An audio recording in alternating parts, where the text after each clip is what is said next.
In this day and age of fast cars, fast food, and fast living, where is everyone going? They're going coconuts. And you will too. It's the most famous collection of bad guys and good guys ever to hit the screen. And they're after sweet little Marie. These Osmonds may be more clever than we think. Nobody is that goody-goody. It's the surprise comedy crack-up of the year. It's Goin' Coconuts, rated PG. It's Goin' Coconuts, in the tradition of Mel Brooks. We gotta go. Not so fast! In the tradition of Gene Wilder. You light up my life. In the tradition of Alfred Hitchcock.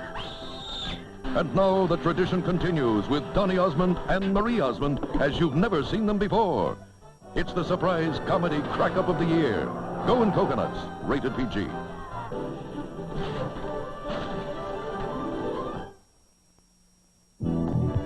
If we told you there was a new comedy directed by Howard Morris, one of the original members of the legendary Sid Caesar Show, and that this comedy featured a half a dozen of your favorite Hollywood heroes and villains, and that it all takes place on the white sand, brown-skinned beaches of Hawaii, and stars Donny and Marie Osmond, would you want to go? Goin' Coconuts is definitely the funniest movie you've never seen. Goin' Coconuts, rated PG.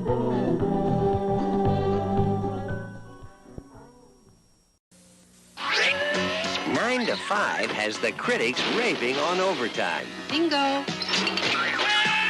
The comedy hit of the season, says CBS Radio. I'm no fool. I killed the boss. You think they're not going to fire me for a thing like that? Playboy magazine calls it the liveliest office party of the year. And the New York Daily News says Jane Fonda, Lily Tomlin, and Dolly Parton make a terrific team. 9 to 5 from 20th Century Fox, rated PG. Now playing at a selected theater near you.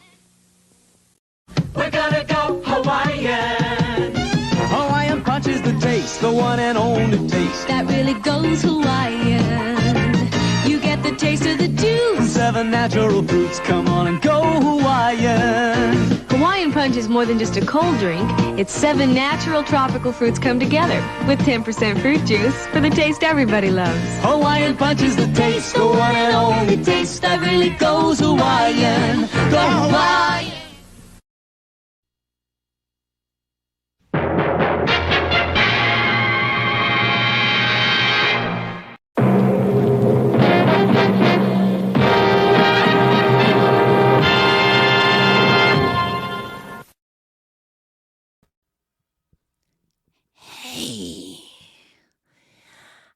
I know what time it is.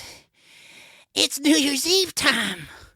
That's right! Welcome to the Nostalgic Podblast New Year's Eve Special!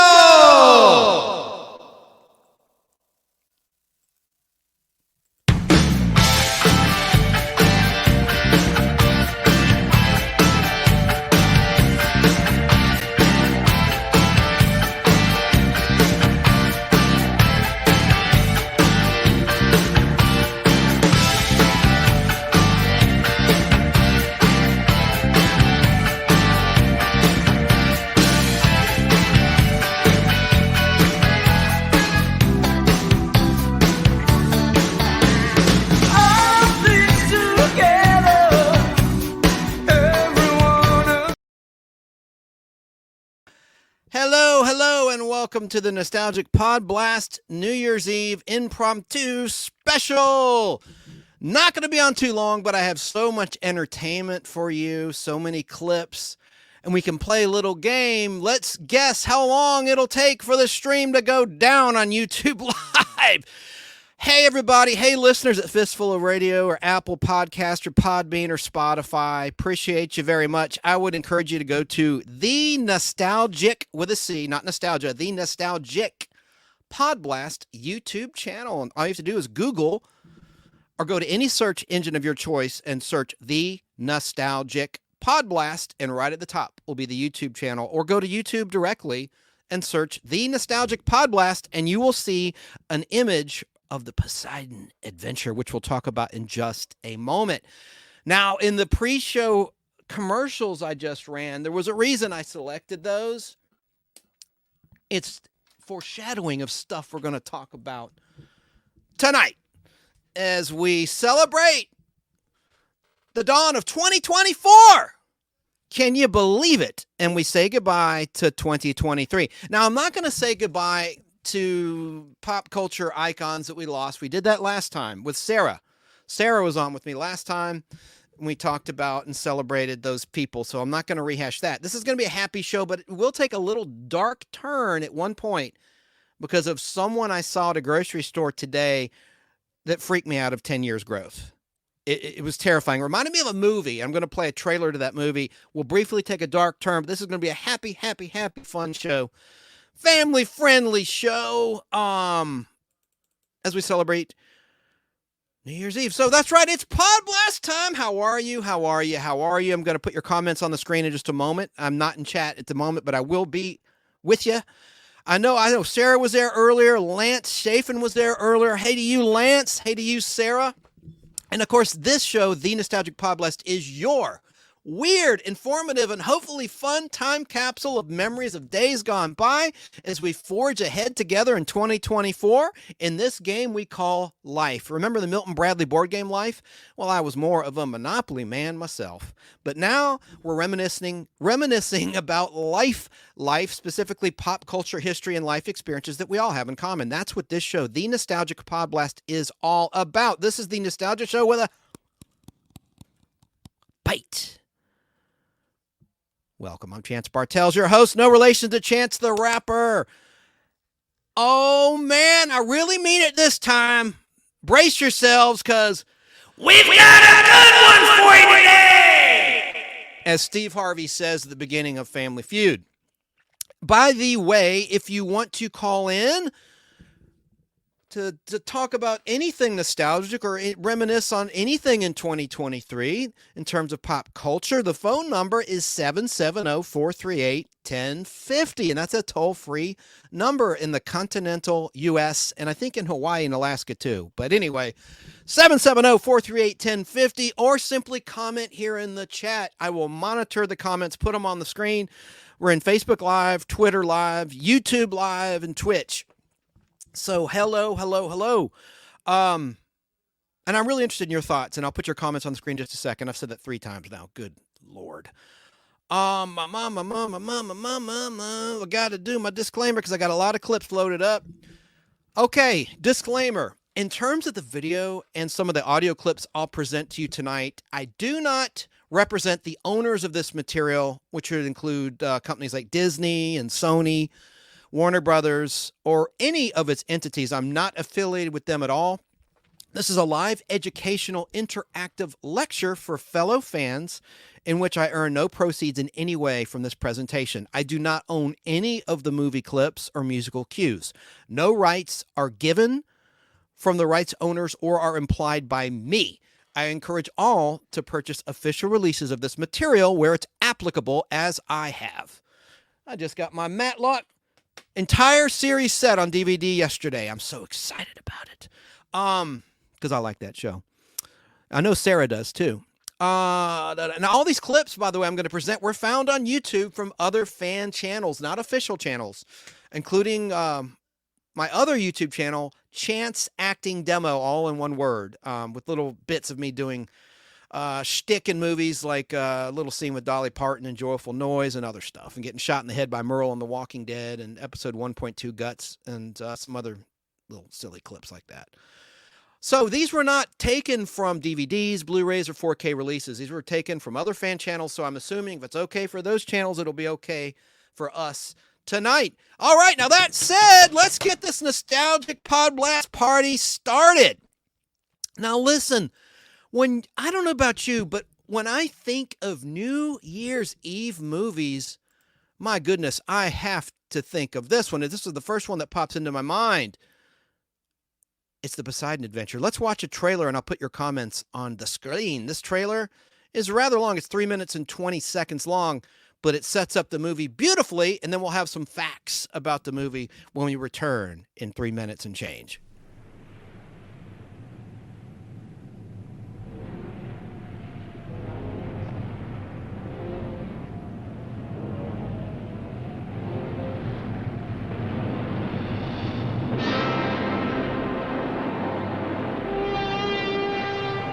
Talking to Port Bound. Ladies and gentlemen, your attention, please.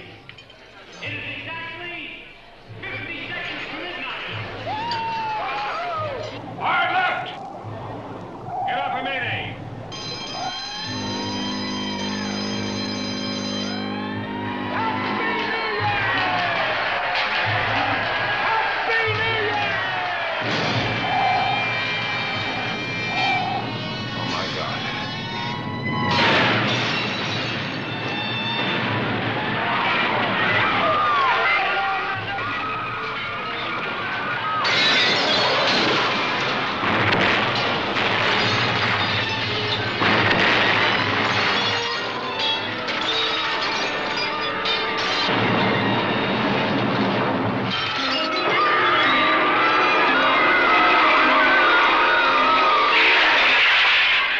That's the way out. That's our only chance. Don't listen to him! We've got to stay here till help arrives. Help from where? From the captain? He's dead.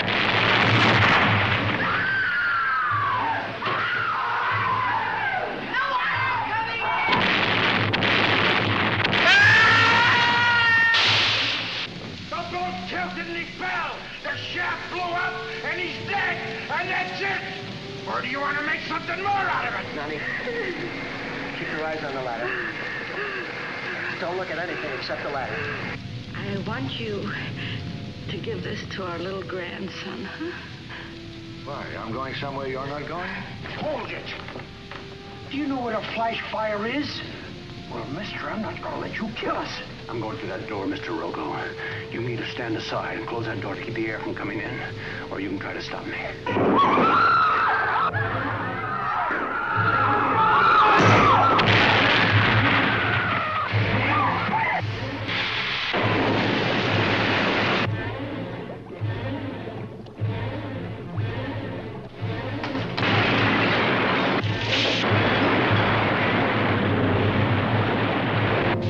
I was going to get everybody out of here, and damn it, I'm going to do it!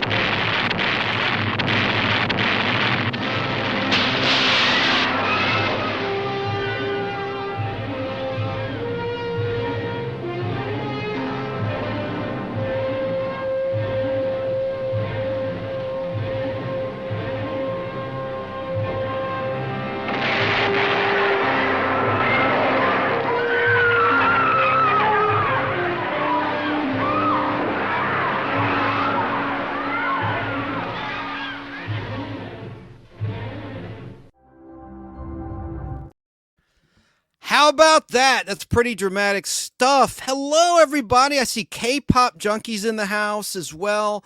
Tracy is in the house. Let me get to comments. I need to acknowledge everyone audibly. I put most of the comments on the screen. I'll do that again, but I'll get to that in just a second. That Poseidon Adventure was just such a wonderful movie. I thought, obviously it was a disaster movie set on New Year's Eve, released by 20th Century Fox on December 12th, 1972. And it was the highest grossing film of 1973, earning over $125 million worldwide. The Poseidon Adventure was nominated for 8 Academy Awards and went on to win 2 Oscars. Gene Hackman, as you saw, led an all-star cast. John Williams scored the incidental music. And Correction Corner, last week I stated that Irwin Allen directed that film. He directed some of the action scenes, but he did not actually direct the film, so shame on me. Now, currently, this classic, the original, The Poseidon Adventure, is streaming on Starz, S-T-R-Z, the Starz streaming service. Now, trivia, do you remember what the hit song was from this movie, The Poseidon Adventure? There was a hit song. It went to number 1 on the charts in August of 1973 on the U.S. Hot 100 Billboard charts. Let's see. Let me get to my screen and see if anyone has answered the question. Hi, Tracy's Fractured History and More. She has an awesome channel. So does Tug, the Unapologetic Geek. I don't know if he's in here, but he was live earlier, and I really enjoyed his stream. Thrash Pondo Ponds has a nice channel as well. He's live every Sunday night at 7:30 Eastern Time. Someone on Facebook said, great film. Is that Jerry? Jerry Dobson. I need to go into Facebook. Unfortunately, StreamYard software does not identify who on Facebook is commenting. But the Facebook user says, I love everything about this good movie. I assume he means this good movie, the cinematography, and the music by John Williams. And what was that song? I'm behind. Let me get caught up here.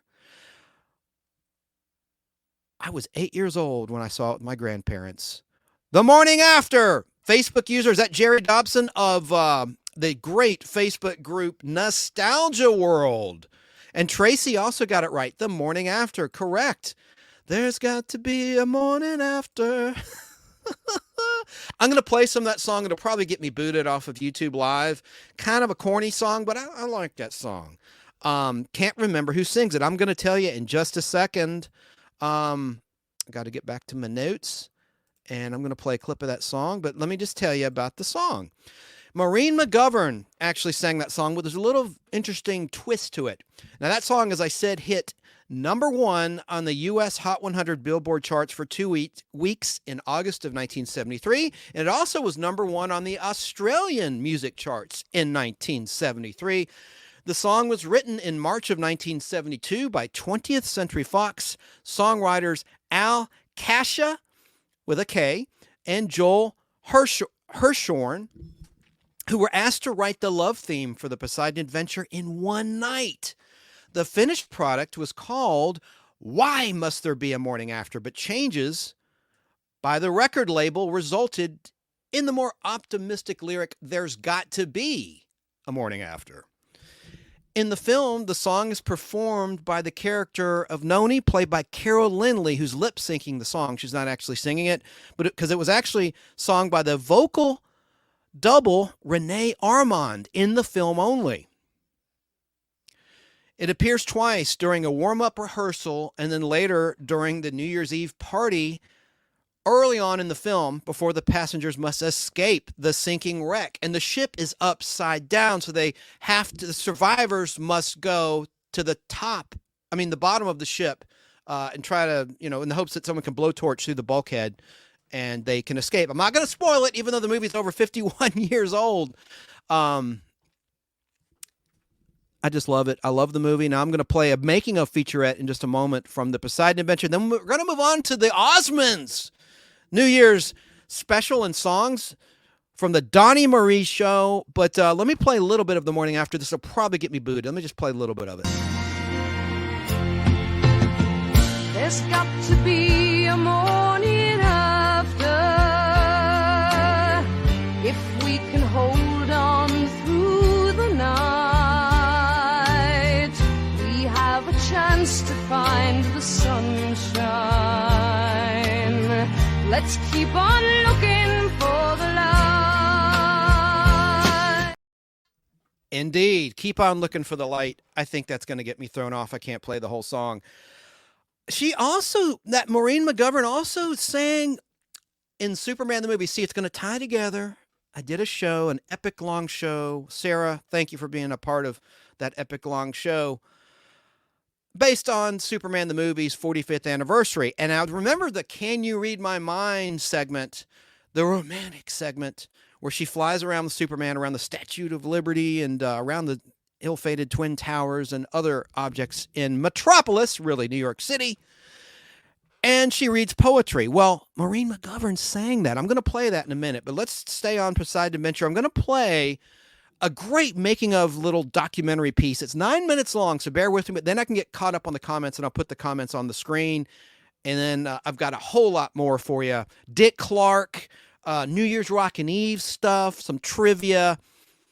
But let's watch some of this making of the Poseidon Adventure, because to me, I think it's the ultimate New Year's Eve movie. Do you agree with me? What do you think? Let me ask you in chat, those that are watching or listening live, what is your favorite New Year's Eve movie that was set or takes place during New Year's Eve or New Year's Day?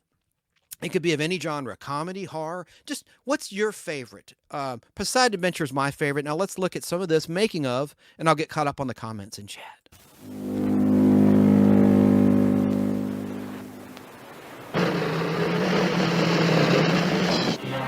There is a new trend in Hollywood movie making. Fewer sets, fewer stars, lower budgets. This is a report on one film that goes against that trend. The return of the movie, a behind-the-scenes report on Irwin Allen's The Poseidon Adventure.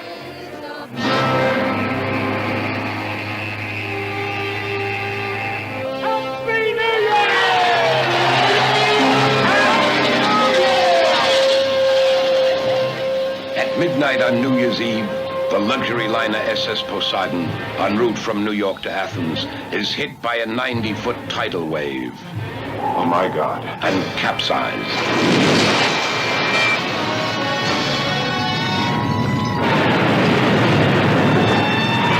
Of the 1,400 people on board, only 6 will survive.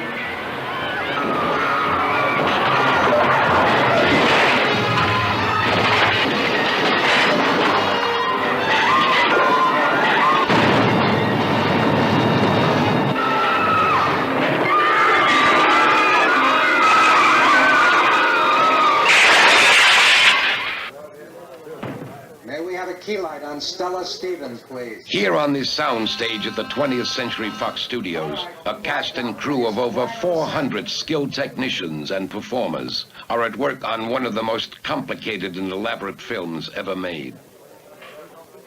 This is the Grand Salon of the SS Poseidon. We open up the story in this room in the New Year's Eve celebration. And it's at that time, almost really right on the dot, that the wave hits and the whole ship turns upside down. And this room is one of the few rooms that are not submerged in water, but of course the ship is settling in the water. The survivors in this room, which there are very few really, are in a quandary about what to do. May I have your attention, please? That's the way out. That's our only chance. Don't listen to him! We've got to stay here till help arrives. Help from where? From the captain? He's dead. Everybody's dead who was above us before the ship turned over. Because now they're underneath us, under the water. That's not true! Quiet on the set. What do you need to produce a film of such spectacular proportions as The Poseidon Adventure? First, you need a good script, rich in detail and characterization. Then you need a strong director with years of experience, like Ronald Neame. You need a powerful producer with courage and imagination, like Irwin Allen. And of course, you need stars. I've got a cast of 10 people, 10 lovely people, who really have to go through, well, to put it mildly, hell to great heights, and some of them are not very fond of heights. They have to go through fire, they have to go through water, they have to go through steam, they have to get dirtier and dirtier and more bruised and more burnt. And the very physical problem of taking 10 very important actors and actresses through such a grueling experience is already enough to make it the toughest film I've made.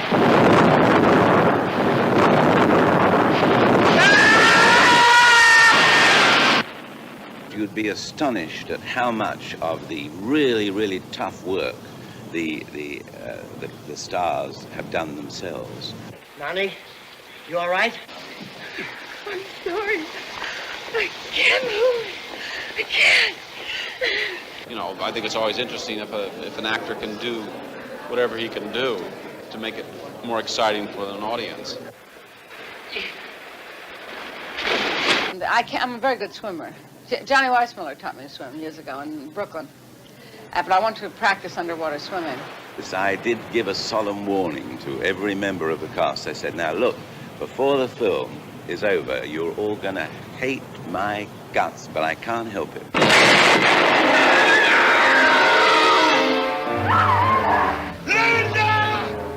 Action sequences are very difficult to film, especially when the action is dangerous.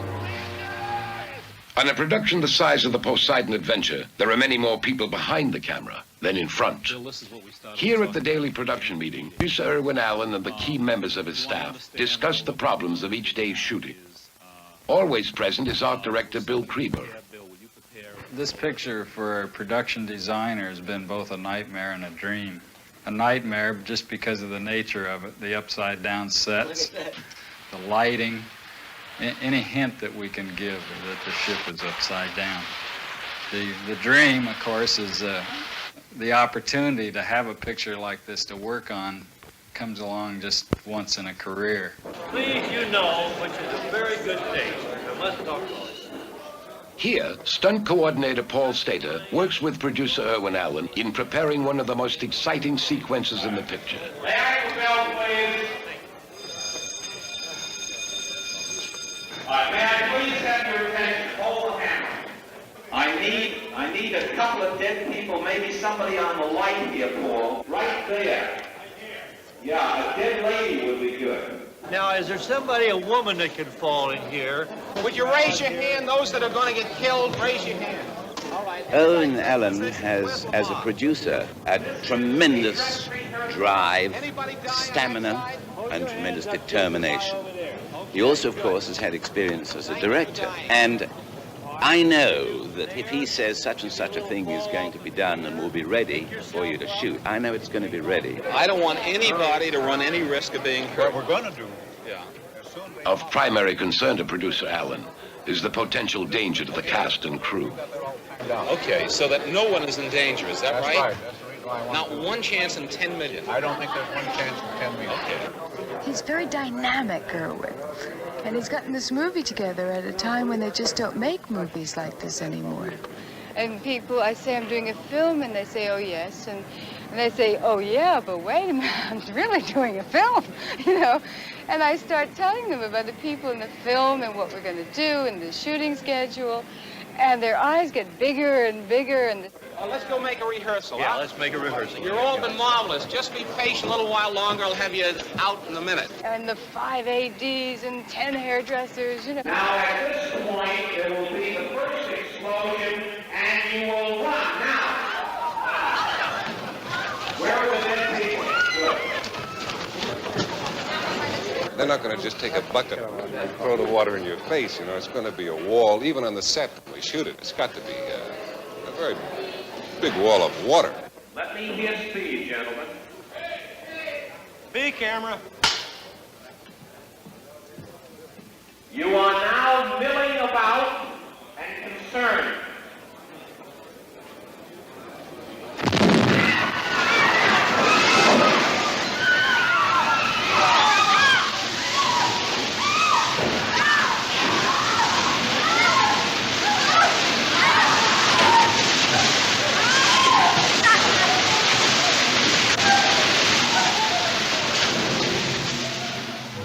The scene is shot by 4 carefully placed cameras, so when all of the camera angles are edited together, it looks like this.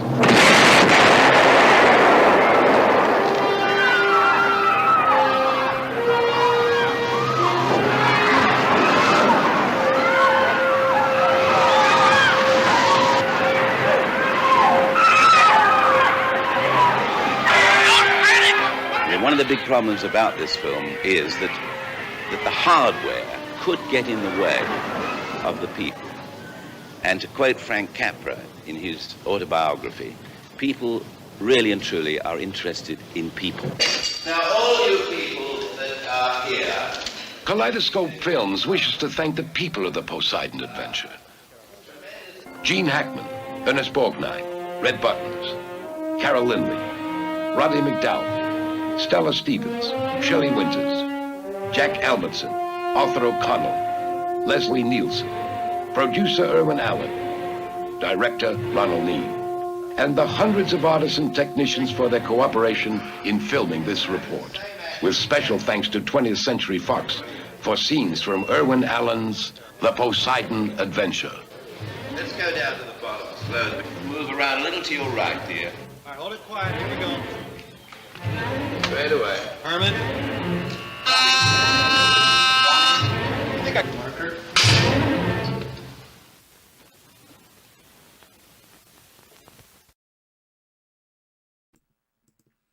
How about that? That was a long clip, but I think it was very, very interesting.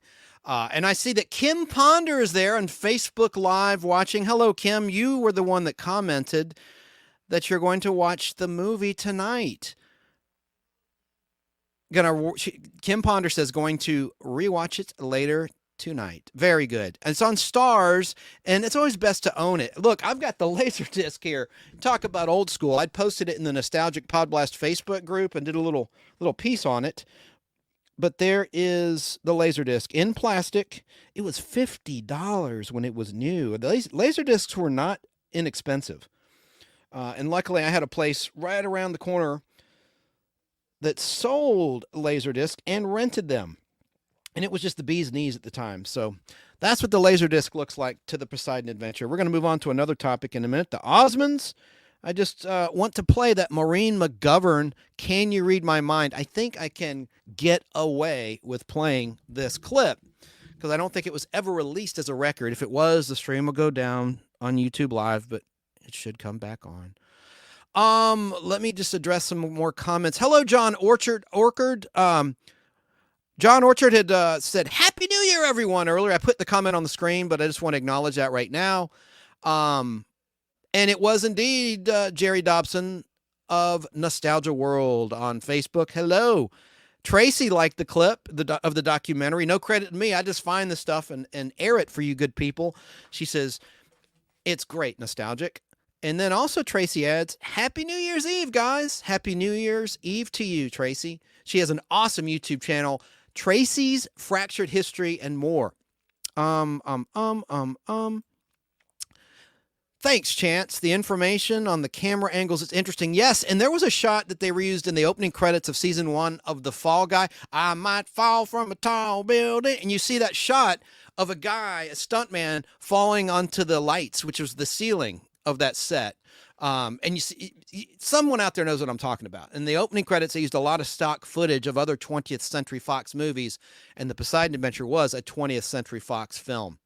And they used that iconic shot of the stuntman falling. Now, just to tie into Superman the movie's 45th anniversary, which was back on December 15th, 2023, I'm going to play that Maureen McGovern Can You Read My Mind sequence. It's 3 minutes long, and then we're going to talk about the Osmonds and play some of their best of New Year's Eve special content.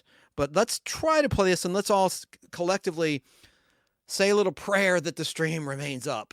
Let's go for it.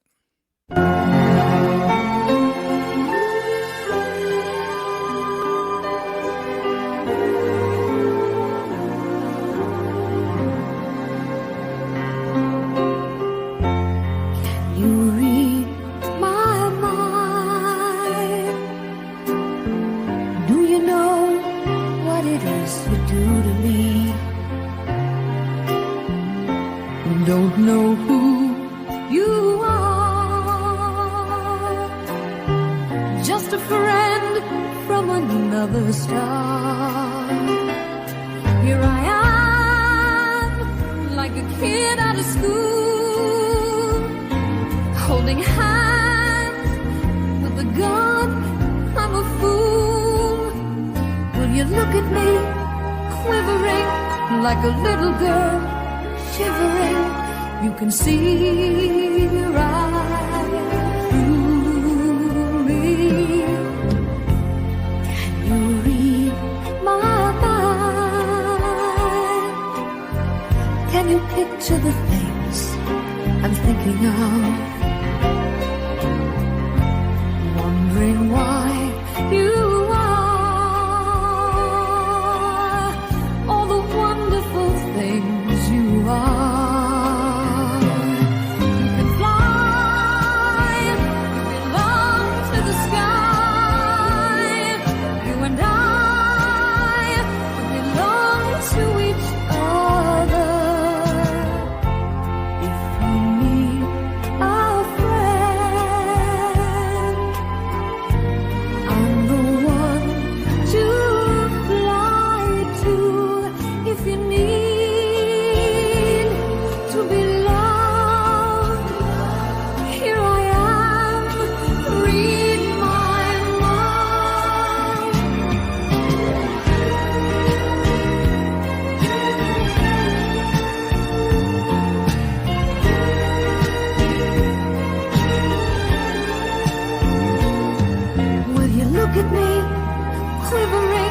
Like a little girl, shivering.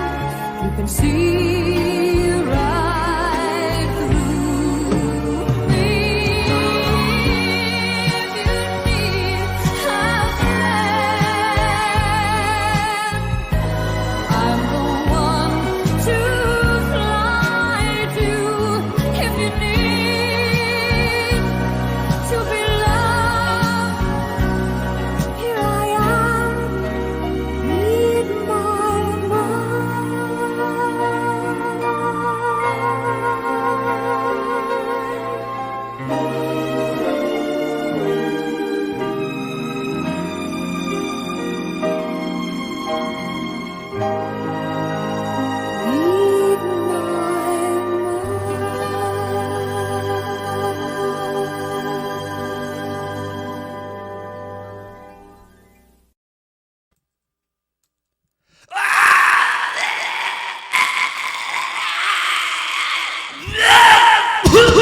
I'm kidding. I actually like that. I like that.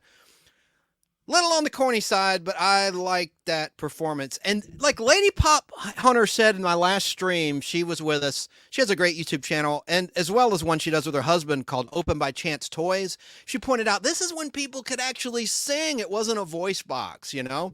When I was playing the song Sarah by Jefferson Starship, formerly Jefferson Airplane. That's when people could really sing. So, oh, and Jackknife, I put your comment on the screen. He said 5 hours minimum. This is a quickie. I don't anticipate going longer than an hour and a half because I do have plans and things I need to do. But, yeah.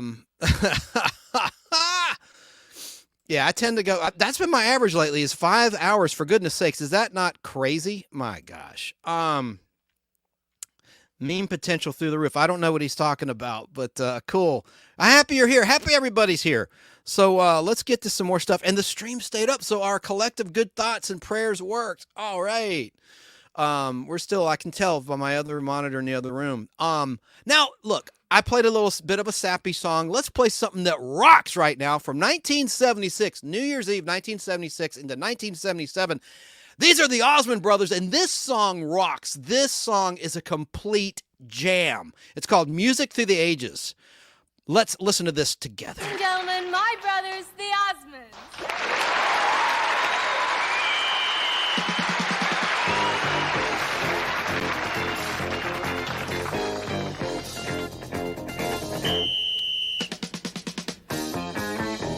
Music through the ages, stories sung in different rhymes, melodies done so simple, songs of love in 3/4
like that jam at the end. I do. I like it. Now, Sarah, she's gone fashion police on us. She said in comments, I put it up on the screen, why they dress like that? Shaking my head. I know. It was 1976 into 1977, and Jerry Dobson says, oh, Lord, I remember this. I was 12 years old. Yes, sir. I've got something for the ladies now I got to play. This is a New Year's Eve thing, and then I'm going to play some Tina Turner. This is also from the same episode of the Donny Marie Show. I first saw this in 1990 into 1991 at Nick at Night. Aired this as a special at midnight. New Year's Eve, 1990 into 1991, this very episode. I got to play this. This is for the ladies or the gay men. This is for you guys and gals and everybody. What are you doing New Year's? From Donny Osmond to you. Hey, Donny, how about a song? Come on, Donny. Come on. I just happen to have a microphone here.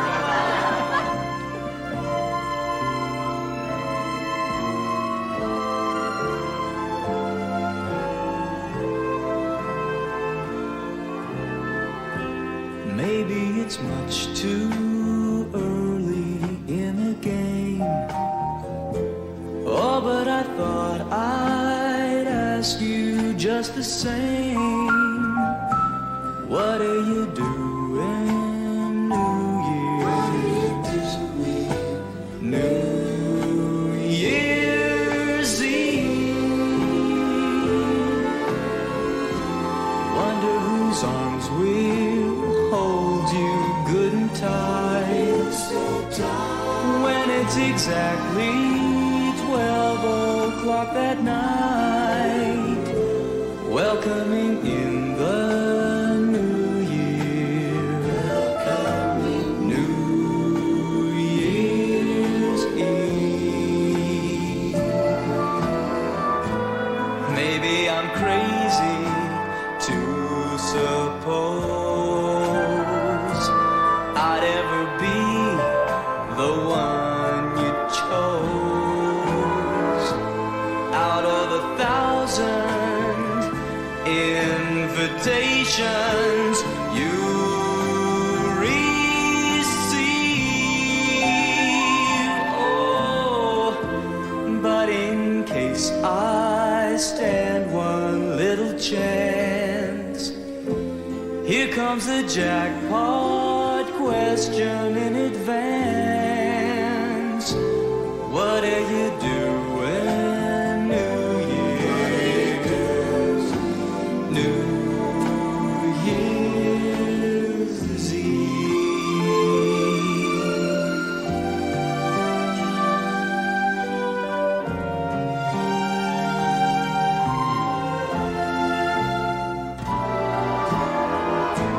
Maybe I'm crazy to suppose I'd ever be the one you chose out of 1,000 invitations you receive.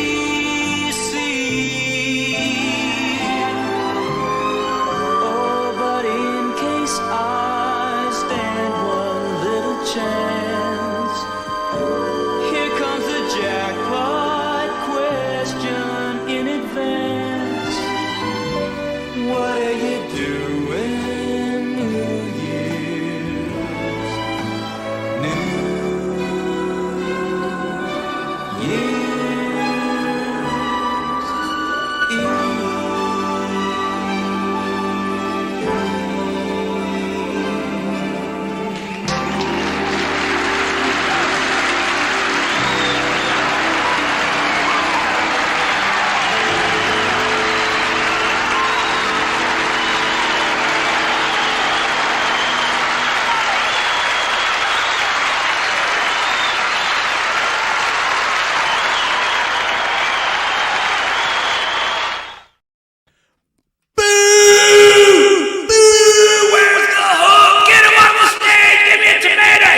kidding. All right, that was for the ladies. I got to have something equal time. I saw people dropping off when I was playing that. So I got to remember, we're going to take a slightly dark turn a little bit later on for those that don't like the corn. I guess I got to do equal time. You remember BJ and the Bear? Show about a trucker and a primate driving all over the place. And they encountered all sorts of crazy characters along the way. Well, Greg Evigan also could sing. And he guest starred on the Donny Marie show in a different episode. I know. Is this Jerry Dupp? You're putting me to sleep, Chance. I know, man. We're gonna pump it up. I'm gonna pump it up. Let me I gotta have equal time because I had a crush on Marie. This is just 2 minutes long. Here we go. It's the same song, though. Maybe it's much too early in the game. Oh, but I thought I'd ask you just the same. What do you do in New Year's? New Year's Eve. Wonder whose arms will hold you good and tight when it's exactly 12 o'clock at night, welcoming in the new year, New Year's Eve. Maybe I'm crazy to suppose I'd ever be the one you chose out of 1,000 invitations you receive. Oh, but in case I stand one little chance, Here comes that jackpot question in advance. what do you do when New Year's? New Year's Eve. Oh, but in case I stand one little chance, Here comes that jackpot question in advance. what do you do when New Year's Eve?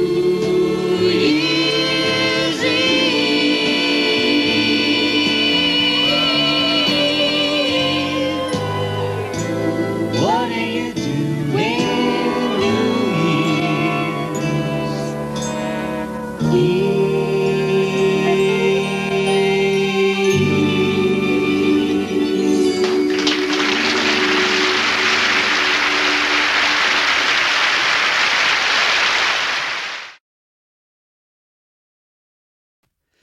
Jerry, I know, man. I know it's gotten a little slow. I'm going to get dark later. Not dark, like crass dark, but I'm going to have to feature, talk about this. I'll go ahead and put up an image of what I'm referring to. Something I saw at the grocery store today scared the heck out of me. And let me just show you this image. This is what I saw. There was a movie called Dressed to Kill. And oh my gosh, it was a thriller by Brian De Palma with Angie Dickinson and a whole bunch of Michael Caine in the cast. And it ran on HBO all the time. And the first time I even heard about this movie was in Mad Magazine in the parody of it.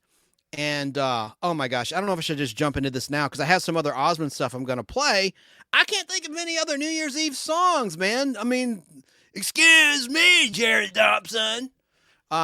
I don't blame you if you decide to take off my show from your great Facebook group, Nostalgia World, that I shared there. But I'm not kidding. I was in the grocery store and I turned a corner and almost ran into someone that looked just like this. And I had like a momentary flashback.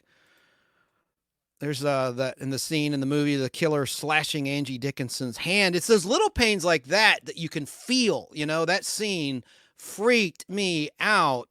I'm not gonna get much more graphic than that, but man, I guess I'll play the trailer to this movie. Nancy Allen was in it before RoboCop, but goodness gracious, was that movie really freaky. Yeah, I'll go ahead and play the trailer now, just to break up the corn and the happiness and the fun and the good cheer that Jerry can't stand, and I'm sure a lot of others can't stand. I'm trying to keep it light. But I do want to play. I guess I'll play this trailer. I was going to do it later in the show. Let's just go ahead and watch the trailer. I'm still getting used to this software. Oh, for goodness sakes. Oh, and I forgot to acknowledge. I'm trying to do it where at the beginning of the show, I say, I'm your host, Chance Bartels. This is the Nostalgic Podblast. And then boom, like Tom Williams does professionally for the Weather Channel, our friend. It's called a super. Tracy says, you too. Oh, yes. You too. Absolutely. Oh, but I would get thrown off of YouTube so fast if I played that. Great call. Absolutely. Let me play the trailer to Dress to Kill, and then we'll get back to the happy stuff. But doggone it, where is it? Oh, you, my little friend. I pulled so many clips. Here it is. Here's the trailer to Dress to Kill.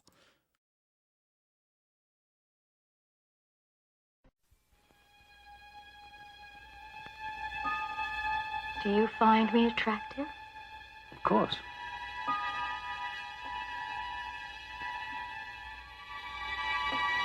Would you want to sleep with me? Yes. Then why don't you? Because I love my wife, and it isn't worth jeopardizing my marriage.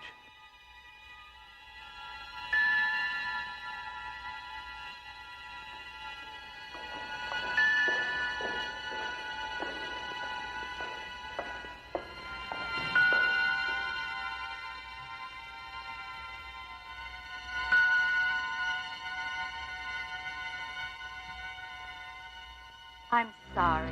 I shouldn't have been so rude. Thank you for picking up.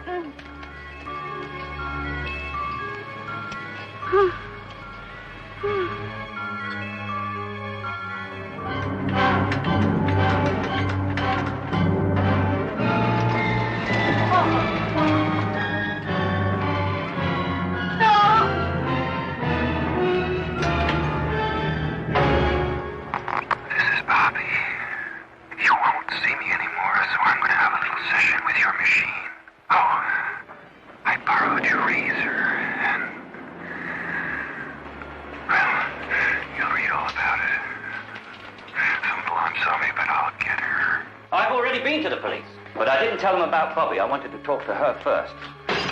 Brian De Palma, the master of the macabre, who shocked audiences everywhere with Sisters, Carrie, Obsession, and The Fury, now invites you to a showing of the latest fashion in murder. Dressed to Kill. Michael Caine, Angie Dickinson, Nancy Allen. Dressed to Kill. Murder made to order.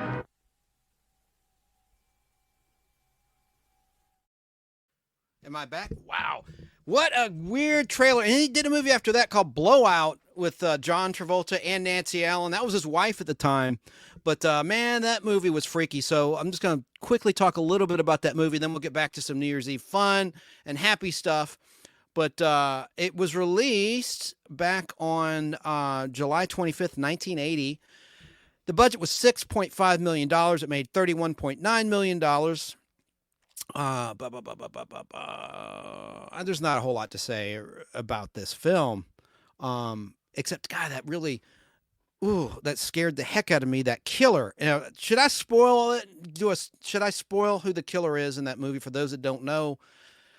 That just really, really scared me. And I swear I saw someone, same like raincoat, same look, same hat in the grocery store today, Kroger. When I was shopping earlier today, I was just like, oh my goodness. Anyway, okay. I'm going to move on from that and get back. I got to play some more Osmond stuff. I was trying to break it up for your benefit, Jerry Dobson. My mom. Let's talk about more New Year's Eve stuff. Here is a nice compilation with Tina Turner and Billy Preston. on the Donny and Marie New Year's Eve special, 1976 and 1977. What you're going to see here is they do like a song for every decade, starting with, I think, the 1910s to then they do a song for the 1920s. It's a brief song. It's only like a few seconds. It's not like a long. I think this clip's like 6 minutes long. But they do like a little tribute to each decade leading up to the year 1977, every 10 years. And including Tina Turner representing the 1960s. She does Rolling Down the River. And I just love her performance here. And we lost Tina Turner in 2023. She was an awesome performer. Let's just go ahead and watch this bit now and get it out of the way.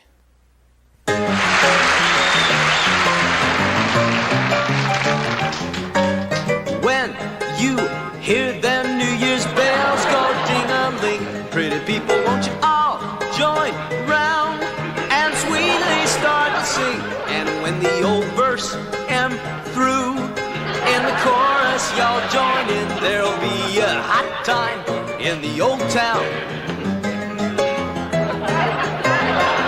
Hot time in the old town tonight, yeah.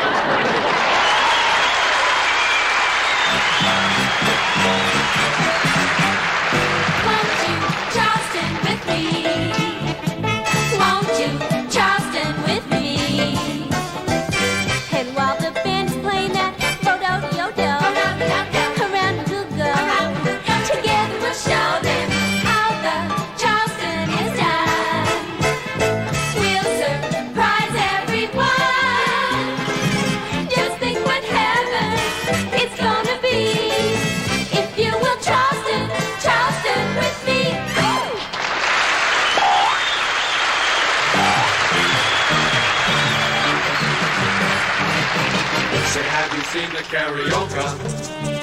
It's not a foxtrot or a polka. It has a little bit of blue rhythm, a blue rhythm. It has a meter that is tricky, a bit of wicked wacky wicky. But when you dance it with the new love, there'll be true love in her eyes. You dream of the new karaoke.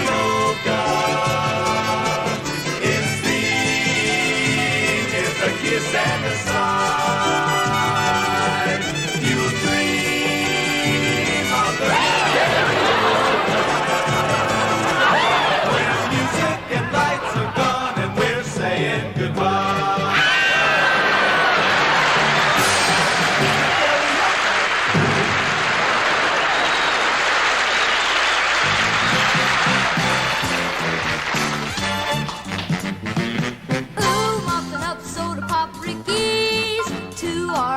Delight, dancing to swing-a-roo quickies, jukebox Saturday night.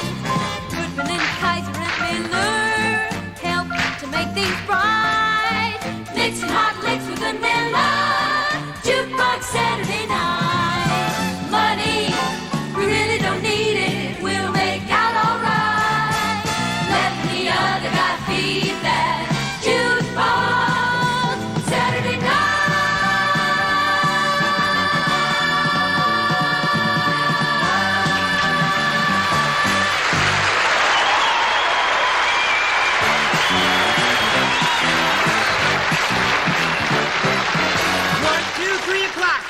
Rock. 5, 6, 7 o'clock, 8 o'clock rock. 9, 10, 11 o'clock, 12 o'clock rock. We're gonna rock around the clock tonight.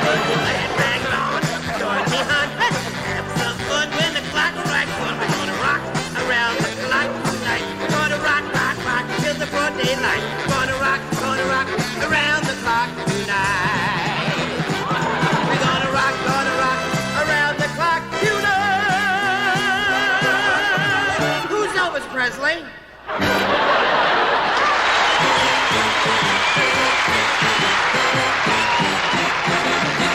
Left a good job in the city, working for the man every night and day.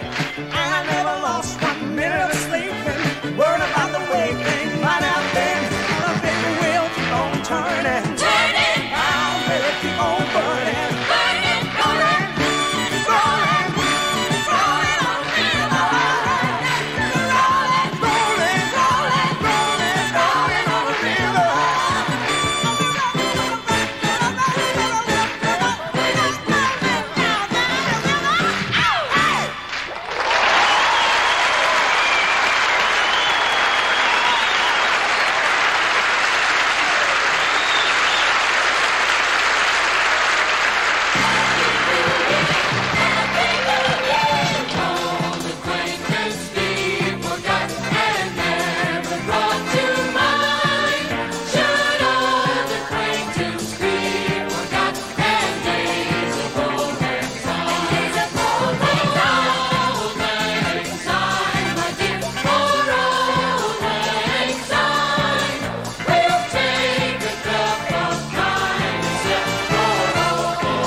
Happy New Year. Donny, it's been a wonderful party and a wonderful year. It really has. Good catch, too. You know, in a way, I kind of hate to see it end. I really do, too. So, folks, what we're going to have to do right now is wish you a Happy New Year because, well, you see, ABC, they don't allow us to stay up till midnight. And Mother doesn't allow Donny to stay up past 10. What? Except on special occasions, like the time his teddy bear got sick. Or the night he stayed up to see the Tooth Fairy. Hey! Of course, in his case, you know, the Tooth Fairy had to bring a wheelbarrow. What are you doing? I've only have 3 hours left to do some terrific put-downs. I mean, stand back. 3 hours. Do you know that that's how long it takes Donny to tie his shoes? It takes what? You're supposed to take him out of the box first. Oh, man. We would like to thank our guests for joining us in this New Year's celebration. I would like to thank Marie Osmond. I would like to thank Donny Osmond. Seriously, we'd like to thank the Osmond brothers, Jimmy Osmond, Rip Taylor, Billy Preston, Tina Turner, and our own Ice Vanities. but most of all, we'd like to thank you for sharing this year with us. May tomorrow be a perfect day. May you find love and laughter along the way. May God keep you in his tender care till he brings us together again. Happy New Year, everybody!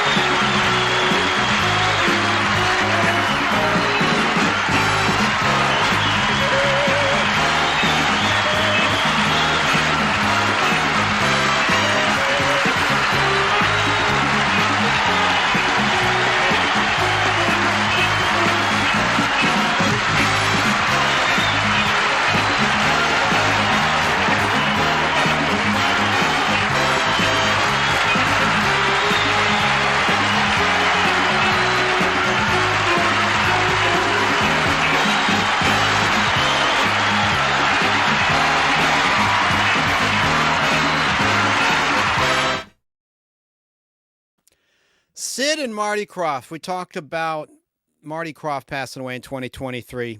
Real bummer, but look, if you think you're out of Osmond hell just yet, think again. I got a couple other clips with the good Donny Marie Osmond from the 70s I'm going to share, including a movie called Goin' Coconuts. And then I have the review by Siskel and Ebert from back in 1978. It's pretty funny, but we have a guest. We have our friend Sarah. She's been waiting patiently backstage. Sarah, hang on. Hello. Sarah, Happy New Year! Happy New Year, gents and audience. You gotta have to put your echo cancellation on. I'm echoing. Oh, I like the echo. I think it sounds kind of cool on you. Yeah, nobody else can understand you. That's the problem. All right, let me. I can do that right fast, quick. Echo cancellation is on. It's on. Perfect. Thank you. What are you doing for New Year's Eve? Are you just gonna chill? Now you're doing a live thing. I'm gonna watch from afar. Let's tell everybody about that. Yeah, I'll be live tonight at my friend Snarky's. I haven't got the link from her yet, but I know I will be live there because she asked me to co-host with her, so it'll be epic. In my community post on my YouTube channel, you'll find it there. I think it's at the top. And what's your YouTube channel for new people? I am My Flock. I shortened it to My Flock, but My Flock is everywhere. You'll find me. Cool. Yes. And what time are you starting? Because I want to not be on and overlap. When do you plan on going live? West Coast time, your local time. Yeah, she starts live my time at 6:30, which is now 9:30. 11. Well, it's 3:31 here, so we're good. Yeah, 9:30 East Coast is when that'll start. Cool, because I don't have a whole lot more to cover. I just wanted to jump on. I wasn't even going to do a live thing, but it's New Year's Eve and I'm feeling festive. And really, did you ever see Dressed to Kill? I really got spooked at the grocery store today. No, I've never even heard of that movie, but I don't really like slasher movies, but that one actually looks good. It's more of a psychological thriller. Yeah, well, and nevertheless.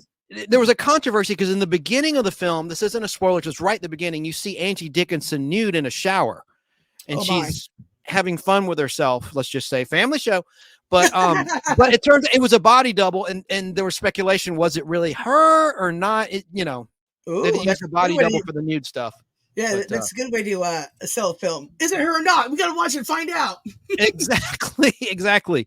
But it is a good movie, so I won't spoil who the killer is. There's a twist, so we'll leave it at that. But I'm so excited the whole time. yeah. I mean, this has been a very interesting year, 2023. Did you lose anyone? I know you lost a neighbor. That's very sad. Recently, I don't mean to bring the show down. Yeah, no, she'd been helping with my dad and stuff like that.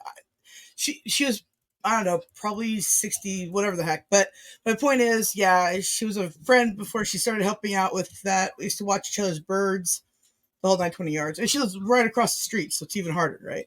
That's terrible. I'm really sorry. I lost a good friend, Shanna Lee Darnell. That's her married last name, Darnell. She worked at CNN. She was a photographer. She worked at Turner. Had a great career. And she died, unfortunately, in a hot tub in October 2023.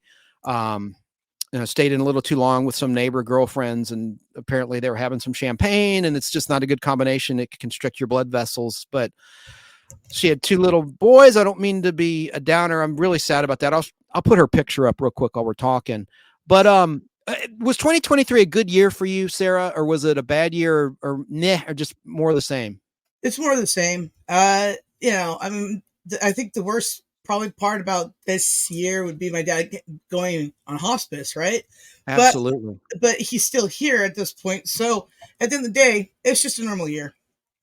Right. There was good, there was bad, there was the heck I don't even know, and then there was the oh man, and the I can't wait till next year. So there you go. Well, it's hard, certainly. I mean, I can't imagine what you're going through with your dad being in hospice care. I mean, God bless you. And he's still here at the house too, so we're still caring for him, and he's got a nurse coming. So, I mean, it doesn't mean any minute now. It just means the end is near. Yes. Listeners, you won't see this, but those that are watching, I put my friend Shanna, her image on the screen. From the program from her funeral service, and it was packed. I mean, standing room only. Just really nice lady, and I hope her boys are okay, and her husband. Anyway, enough said about that. But she survived by her mom. Her dad died a few years ago. But anyway, and anyone in chat, if you lost anyone in 2023, you have my my sympathy, my empathy, and my prayers.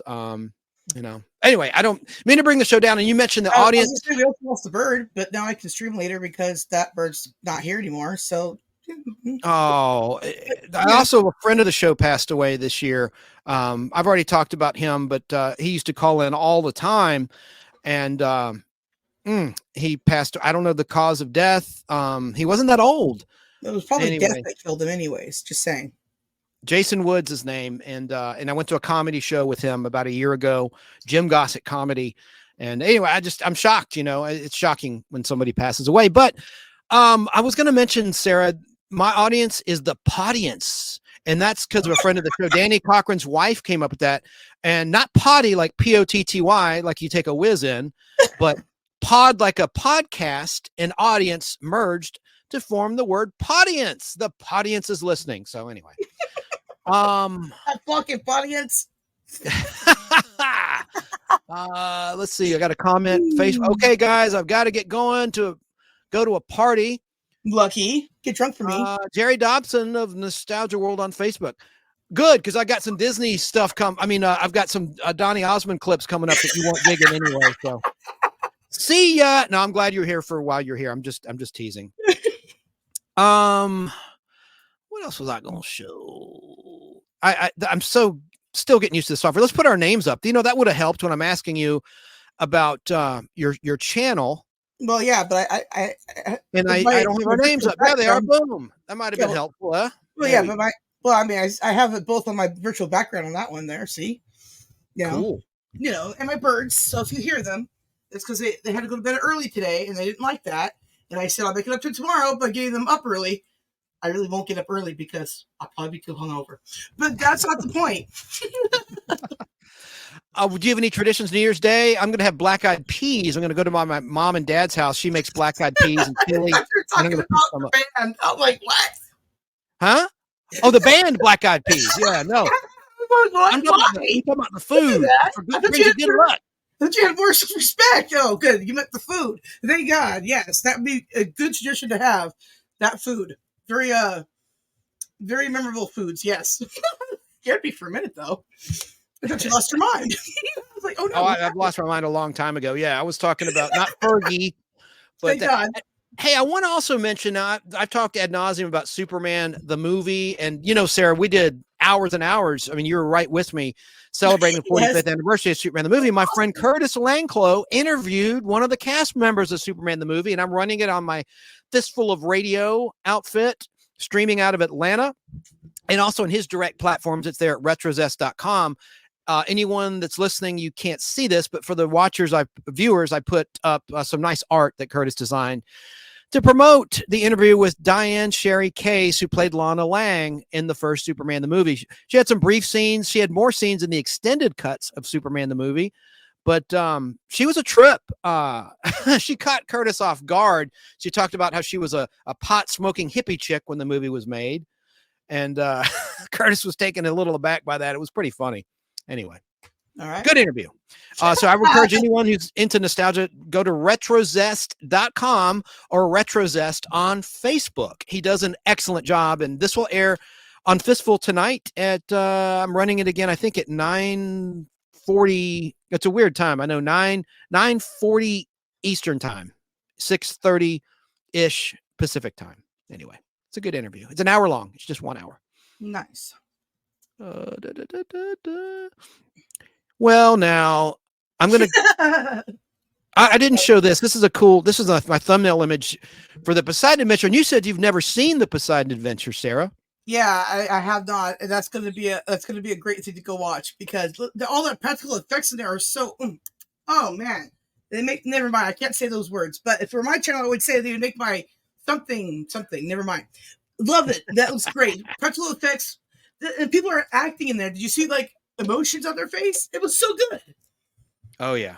Like, that's great. I mean, we get these actors today. I feel so sad for them because they just have a green screen. They're like, now act. You're like, wow. Like, I'm scared, I guess. They all look like the same. Yes, no they emotion. do. Yes, Plastic. they do. Yes. I just love that art. All right. Cool. We're back. I hope that I did not mute our mics by mistake. I don't think I did. Let me just experiment with something here. I'm still learning the StreamYard software.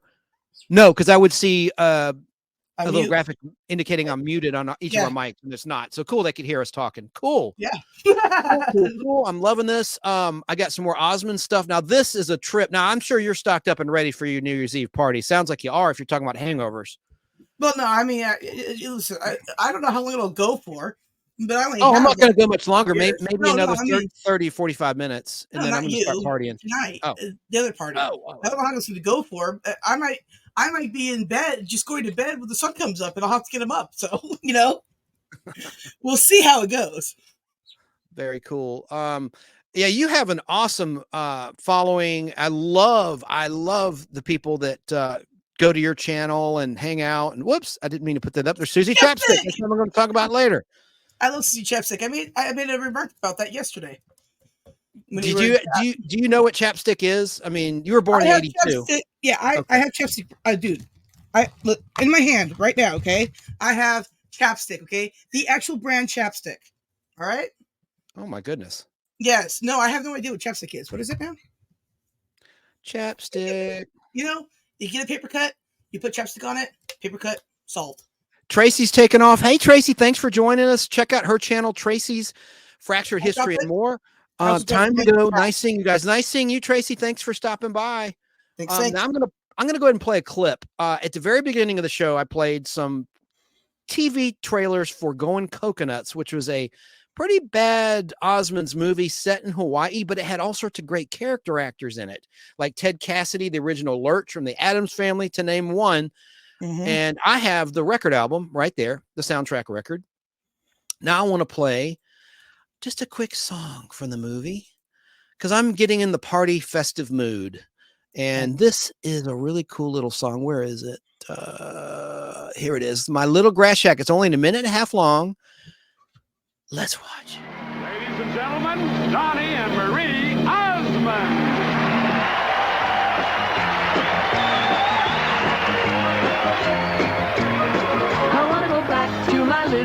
shack in Kealakekua, Hawaii. Wanna be with all the Connies and Wahinis that I knew long ago. I can hear the guitars a-playing on the beach out, oh, now. And I can hear the Hawaiian saying, Malihini Ohana, Dark-eyed Wahine, plenty pow.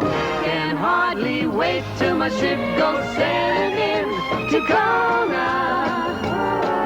A grand old place that's always fair to see. I'm just a little Hawaiian and a lonesome island kid. I wanna go back to my fish and squid. Oh, I'm going back to my shack in Kealakekua, Hawaii, where the huma huma nuku nuku apua go swimming by. Where the huma huma nuku nuku apua go swimming by.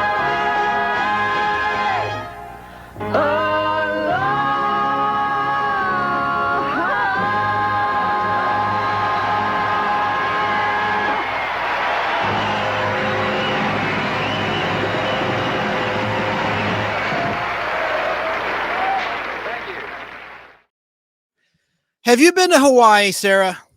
No. I've been 3 times. I love it, and I want to go back. I haven't been since 2012. I've got cool. to go So back. let me know when you're ready to go, and just send me a ticket, and I'll fly out there with you. And we'll party like rock stars. Hell yeah! I know people in Hawaii too. So You do for real? Awesome. Yes. Kauai is my favorite island, the Garden Isle. But I've been to Oahu and Kauai. But enough about me. I want to play a little bit. Have you heard of Siskel and Ebert? Do you remember? You remember? Oh gosh, yes. As an adult, Roger- I loved them. As a child, they interrupted too much Star Trek. Sorry. Oh yeah, and Roger Ebert. You know, of course, most people know who Roger Ebert is. He wrote Beyond the Valley of the Dolls.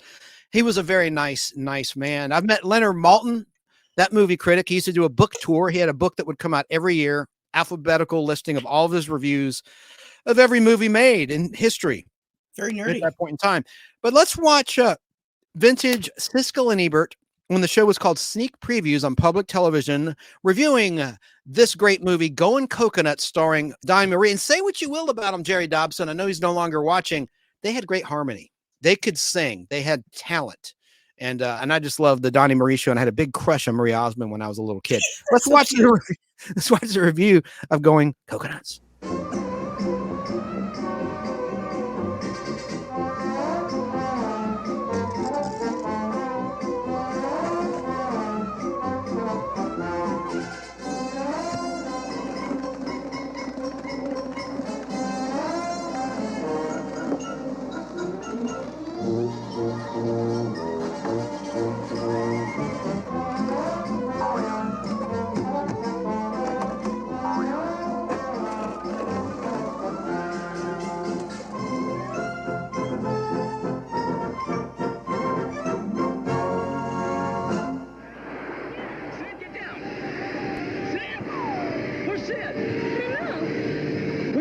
Sid Phillip. Blackie, we gotta go back. Blackie, we gotta go back. Sid Phillip. Sid's okay. Wait a minute. There's a bomb on that thing. If he runs into anything, it'll blow up. He doesn't even know it.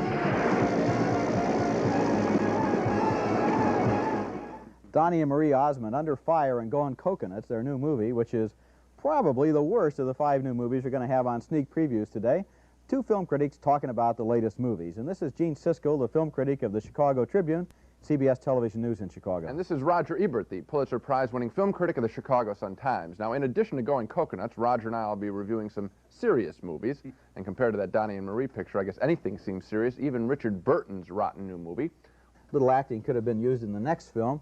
Donny and Marie Osmond are 2 of the most popular people on television, Barbie and Ken with a disco beat, and now they made a movie of their very own. It's called Goin' Coconuts, and it's all about how Donny and Marie fly to Hawaii for a concert, and gosh, they get all involved in this mysterious plot that involves a stolen necklace and buried treasure and getting chased all around Honolulu by cars and boats and even on motorcycles. Hey, slow it down, little sis. I want to see it all.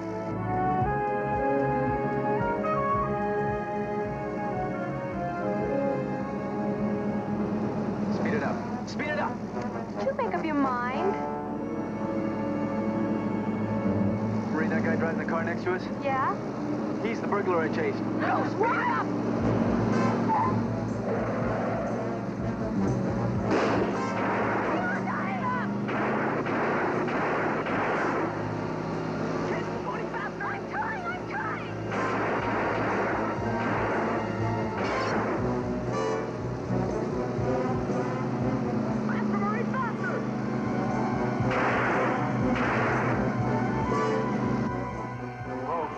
Careful, Marie. Careful. What's up? What's up?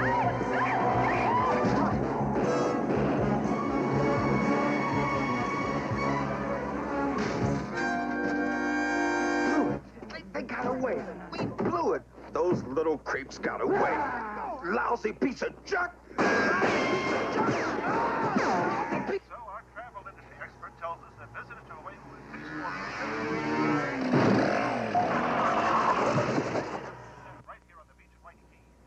Hey, what you watching? Donny Marie Osmond. Hi. They're smiling like they're running for office. Going Coconuts is full of those kinds of chases and confusions and even singing. Look, for example, at this production number. It looks like Donny and Marie got trapped in a pineapple commercial.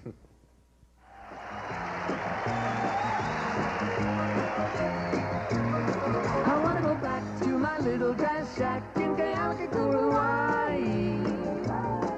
Want to be with all the connies and wahinis that I knew long ago. I can hear the guitars are playing on the beach out, oh, now. And I can hear the Hawaiians saying, Malihini Ohana. Dark-eyed Wahine, plenty plow. Can hardly wait till my ship goes sailing in to Kona. A grand old place that's always fair to see. I'm just a little Hawaiian and a lonesome island kid. I wanna go back to my fish and squid. Oh, I'm going back to my shack in Kealakekua, Hawaii, where the huma huma nuku nuku apua go swimming by.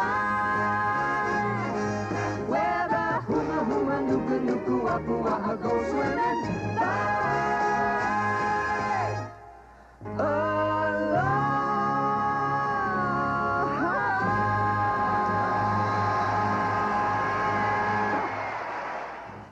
Aren't they cute, so to speak? I really loved his little hat there. He looks like a banana farmer. Donnie smiles all the time, and there are lots of jokes about his great teeth. Marie doesn't get to smile as much because, like always, they make her play a killjoy who's always trying to spoil Donnie's fun. The movie's a gooey mess of dumb jokes and bad editing and worse direction. Then there were all those commercials. Gene, I counted 9 mentions for Western Airlines, 6 times for the Royal Hawaiian Hotel. The only thing they didn't get around to plugging were the coconuts. Yeah, I didn't like it, too, and I don't know why she can't get equal time and have somebody... Why didn't she get a boyfriend? Exactly. Right. I suppose some people who are big Donny and Marie fans want to know whether they should go see it, even though we didn't like it. What do you say to that? I would say no, because if they like the television show, this movie doesn't have the production values, it doesn't have the wit, it's not as much fun. Yeah. There must have been a better script in Hollywood than this one for their Sure, first and we movie. expect more from a movie where you're paying $350 to go see a picture. I'm It with you. doesn't add up to the TV show.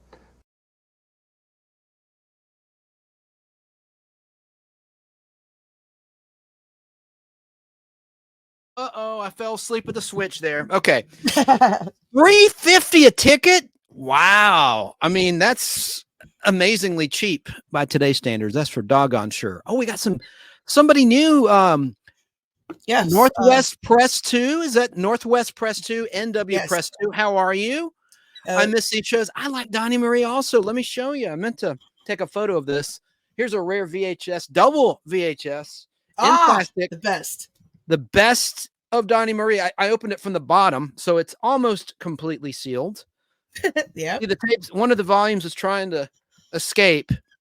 But, you know, if you like that kind of corny humor and singing, and I thought they had great talent, and they did a really cool Star Wars episode in September 77, just a few weeks, about, 8 weeks after the release of Star Wars in wide release in June of 77, where they had all the Star Wars characters.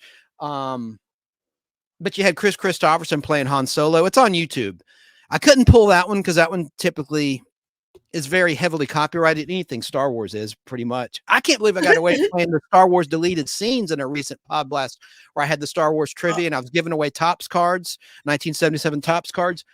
For some reason, those are okay, and I'm very, very grateful to the streaming gods who let me do that. Right?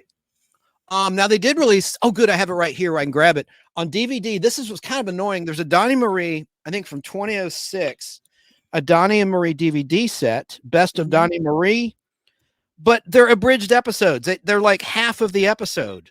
They were edited, so that kind of sucks. This is from Donny himself. Okay, never mind. 2006. Yep, 2006. So It's that's out there, and it's still good. It's just it's not the complete episode. But is it good highlights then? yeah, and I want to thank Dave's Osmond channel. I pulled a lot of clips from his channel, as you could see.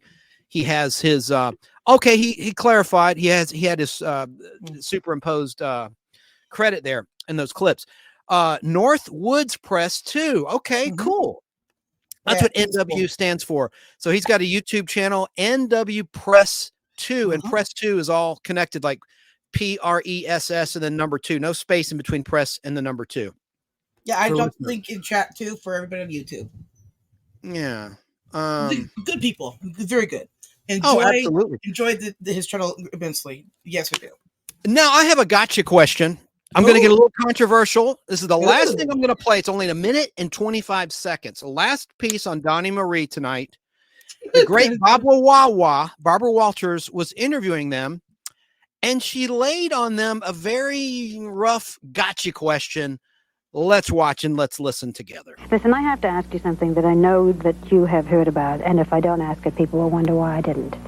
And that is, in the strength of your religion, the whole business about blacks not being allowed to be priests in the Mormon religion. Tell me how you feel about it and what the explanation for that is, would you, Donny? You bet. Well, I'm not an authority on the subject, but I will mention that we are not prejudiced people. We offer more, I think, than any other religion to the black person.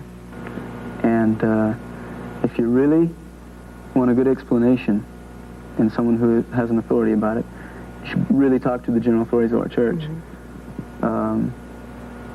They are not allowed to hold the priesthood in this right now, and I don't know why, but that's the way the Lord wants it. Now, I have noticed here that you have no trouble speaking your mind, and yet, you know, in the church feeling about it, it seems to me it's that the woman is somewhat in the secondary position. Secondary, no. But you have to remember that you need a patriarch at the head of the home, and this is the way that I feel. You need someone to run the home. The woman is equally as important. But as far as speaking her mind, that should be the man's job.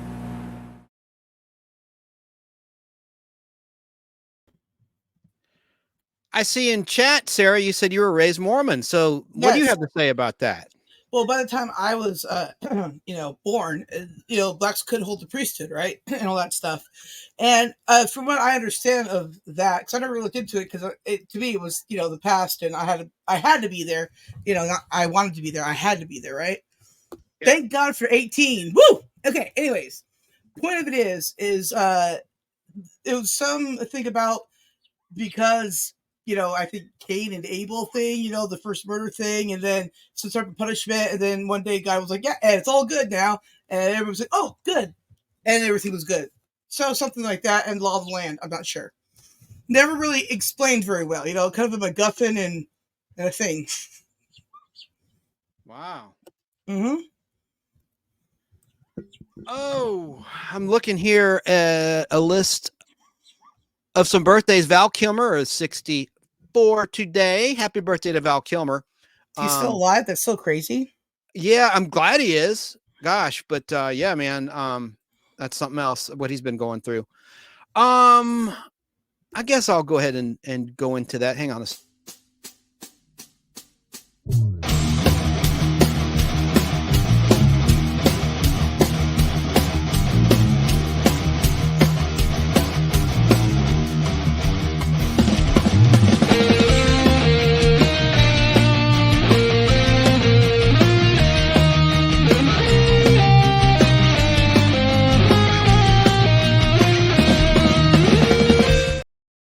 Yes. So let's talk about some birthdays if we could. I'm going to do one little thing. Go, and I'm going to have my background music on while we talk about it. So I got to hit a button there, hit a button there, hit a button here. And tell me if you can hear this, Sarah. Can you hear the music? Yes. Is it too loud? Turn it up. Turn it up? Yes. Louder. That's as loud as it'll go. That's sad. All right. Well, let me pull up some birthdays real quick for December 31st if we're live. And we have some comments. Hey, Danny's here. Danny Staten, South Carolina. How you doing? How you doing, my man? And we have, another new person. Is this one of your people, the Dogman? The Dogman? UK? Right. Him, Northwood. Yeah, all my people, and I'm their people. We're all the people. Well, the Dogman says, oh, yeah, have a good one, everyone. So it's already, I guess, the new year in the UK. Are you in the UK, Dogman? He's in Scotland. Scotland. Oh, my gosh. Happy 2024 to you, my good man. I'm Chance Bartels, the host of the Nostalgia Podblast, Friends of Sarah. Can't stay. I got company. Danny, I'm about to sign off anyway. This isn't going to be a 5-hour thing. This was just an impromptu Happy New Year to everyone and wrap up. Because we did that last time. Talked about all the celebrities that were of note in 2023 that passed away. Let me just pull up my little list of birthdays. December 31st birthdays. Tim Matheson. Happy birthday to Tim Matheson. You know who Tim Matheson is, Sarah? No. He's an actor. He was in Animal House, and then he was also in the Brady Bunch movie. He was the bad guy in that. He was in Black Sheep. I have to see the face. I don't have a picture. I have to see the face. You don't have a picture? I didn't pull up. You're fired. You're fired. I know. I'm so fired.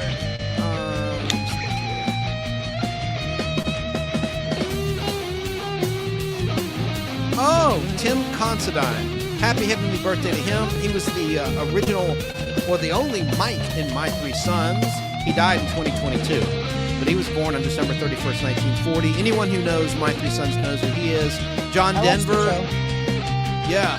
Ben Kingsley turned 80. Gandhi.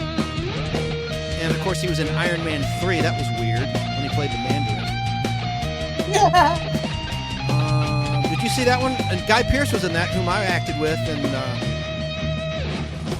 Lawless, where I tarred and feathered the bootlegger for him. I played his henchman in a little bit part. Val Kilmer, born in 1959. When I was younger, people said I looked like him. I don't see it. I'd have to be younger. Yeah. like I sure as hell younger.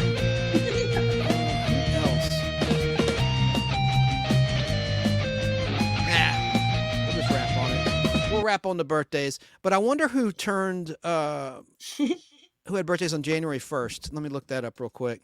I have a relative that has a birthday January 1st. I don't like that person, so I won't say their name. But yes, you don't like them? Then F them. Well, I'm echoing too. And that's basically what you said. Happy birthday to unnamed relatives. I can fix that echo because I undid it so I could play that clip in the background. Let me fix it so that you're not echoing. So good. Echo cancellation is on. Okay, you should be fine now. All right. We got some there's a comment from you, and then 22 minutes to the new year in Scotland, he says. Mm-hmm. Have a good one. Freedom. Oh, yeah. Happy New Year. Happy New Year to you, dog man. Hell yeah. Now let's look. I just want to look at January 1st because I'm going to run this on Fistful. So I want to talk a little bit about stuff on New Year's Day. Yeah, you got me addicted to radio again. Thank you, I think. What do you mean? All I listen to at night now is your radio show. And then Fistful of Radio. Pretty much during the day. And I'll be watching stuff on TV and or YouTube, and I will still have the radio on. Well, God bless you. I appreciate that. My numbers have gone up a lot. I can see the ratings on the streaming, and it's been really good. So I'm excited, and I appreciate you being out there. And I also appreciate request for my music show. Request some more songs. Go ahead. definitely send him requests. I mean, my playlist is getting. I have to get more for him. You'll always know when my playlist starts. You'll hear Fish Heads and a few other things. You'll go, "Yep, that's Sarah." I need to mix it up. Yeah, because you requested Fish Heads by Bill Mooney, Will Robinson. That was his band. I love him. Yeah, he's cool. Lanier in Babylon 5. I don't think they did his character justice. They made him a coward at the end, and I hated that. Bad writing. That was the only thing ever on Babylon 5 that was bad. Otherwise, perfect. Chef's kiss. That makeup was cool he had, though, for that show. Yes, very good. Happy birthday, January 1st, 1938 to Frank Langella. He was an interesting Dracula actor, and he was also Perry White in Superman Returns. They butchered his line, though. I didn't like how they took out, does he still stand for truth, justice, all that stuff. And he just couldn't say the American way. Anyway. What's America? I've never even heard of it. That's a classic line from the DC comic books. I know it is. Attributed to Superman. Well, I'm here to fight for truth, justice, and the American way. It was in the television show, too, The Adventures of Superman, starring George Reeves. It irritates me when, I guess I'll go ahead and throw up my graphic real quick for my fake rant of the week. I already did it. I've already done a show this week. Your fake rant at the end of the year. Yeah, I'm going to do a fake rant. This one's really brief. So let me do my little scene.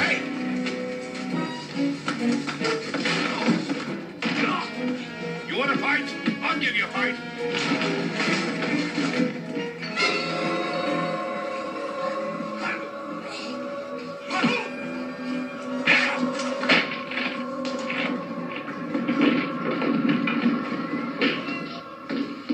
Come on, punk. Come on. You want some more? Yeah, I want some more. No, my fake rant of the week, I can't stand it when people mix up Christopher Reeve and George Reeves. They call Christopher Reeves with an S. Now, it's an understandable mistake. I mean, it is unusual.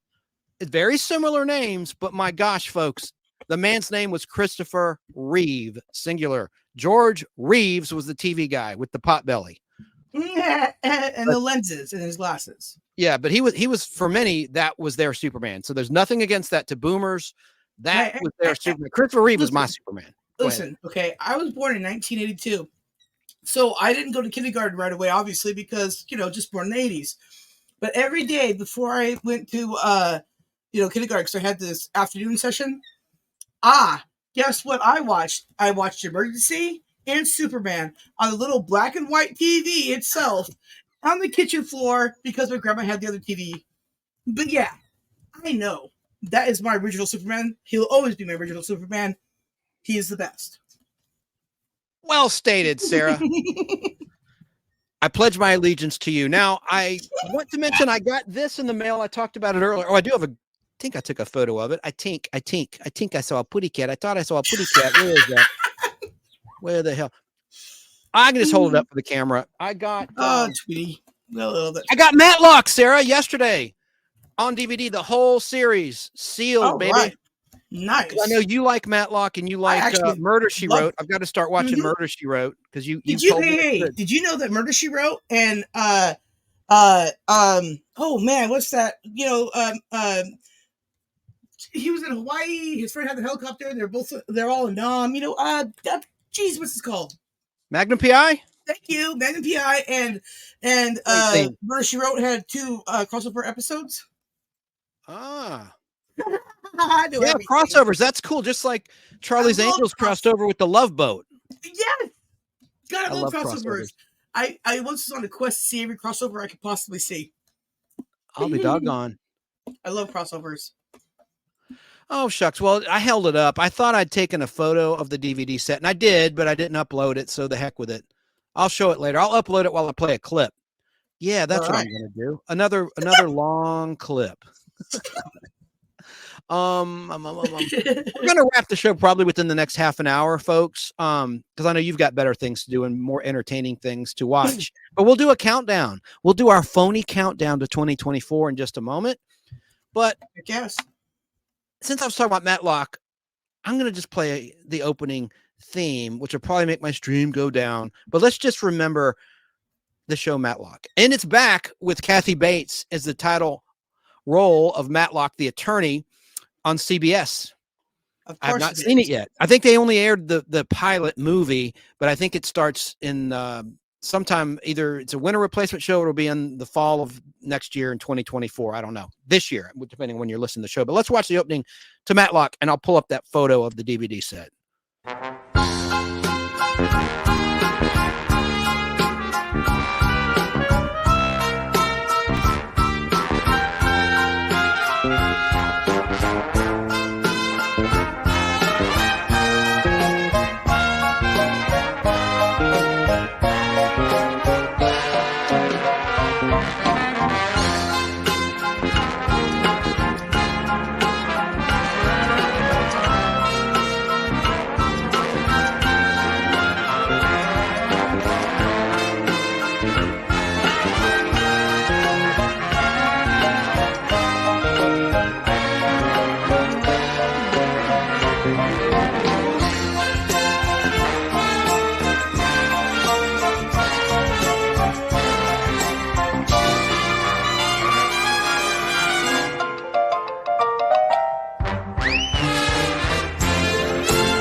All right, I stop it right there because my girl Julie Summers came on the screen with her credit. So she signed me an autographed comic book earlier this year. I've talked about it a lot on the Podblast.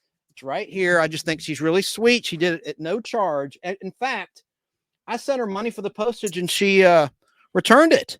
So on her own dime, she signed 2 comic books from a previous show she had done called The Governor and JJ. Anyway. That's really sweet of her. Yeah, absolutely. I sent her a Christmas card. Whoops. As I dropped the comic book, but it's protected with a backing board and bag, so it's okay. Some quick man. This is just a paragraph about Matlock. I just want to always present some historical data. Matlock, starring Andy Griffith in the title role, began as a 90-minute TV movie on NBC on Thursday, March 6th, 1986, before it became a weekly 1-hour series. Debuting on NBC as a weekly 1-hour show on Tuesday, September 23rd, 1986. But eventually the show moved to ABC on Thursday, November 5th, 1992 to kick off the 7th season of Matlock. Matlock aired for 9 total TV seasons. After the March 1986 TV movie, 161 1-hour episodes, including 2-part stories, were filmed, as well as 16 2-hour feature-length episodes. The final all-new episode of Matlock, the original series, aired on ABC TV on Thursday, May 4th, 1995, which was a 2-hour episode titled The Scam. And Kathy Bates, as I said, stars as Matlock in a reboot of the show on CBS. So now Matlock, once that starts airing, has been on all 3 networks, not including, I guess Fox would be the only one, but of the original 3 networks before Fox, ABC, NBC, CBS, Matlock's been on all of them. in Wow. one form or another.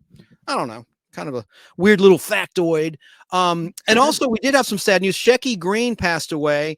That news broke today. He was a comedian, an insult comic. He was kind of like, I get no respect, Rodney Dangerfield in a way. He wasn't as popular or as successful as Rodney Dangerfield, but he was just as funny, in my opinion. A very minor point about Shecky Green. He played a character on The Fall Guy in a couple episodes, and The Fall Guy starred Lee Majors as Colt Seavers, a Hollywood stuntman and bounty hunter. But Shecky Green played a character named Lou Carnesco in 2 episodes. One in season 1 titled No Way Out. But that was before the movie No Way Out with Kevin Costner in 1986. This aired in 1981, I believe, or might have been early 82. But it's on Amazon Prime. Season 1 and 2 of Fall Guy is on Amazon Prime for free for subscribers of Prime. And that's actually a good episode. Who else is in that episode with Shecky Green is Porky from the movie Porky's, the big guy who played Porky. This was right before Porky's was released. He's in it in a fight scene.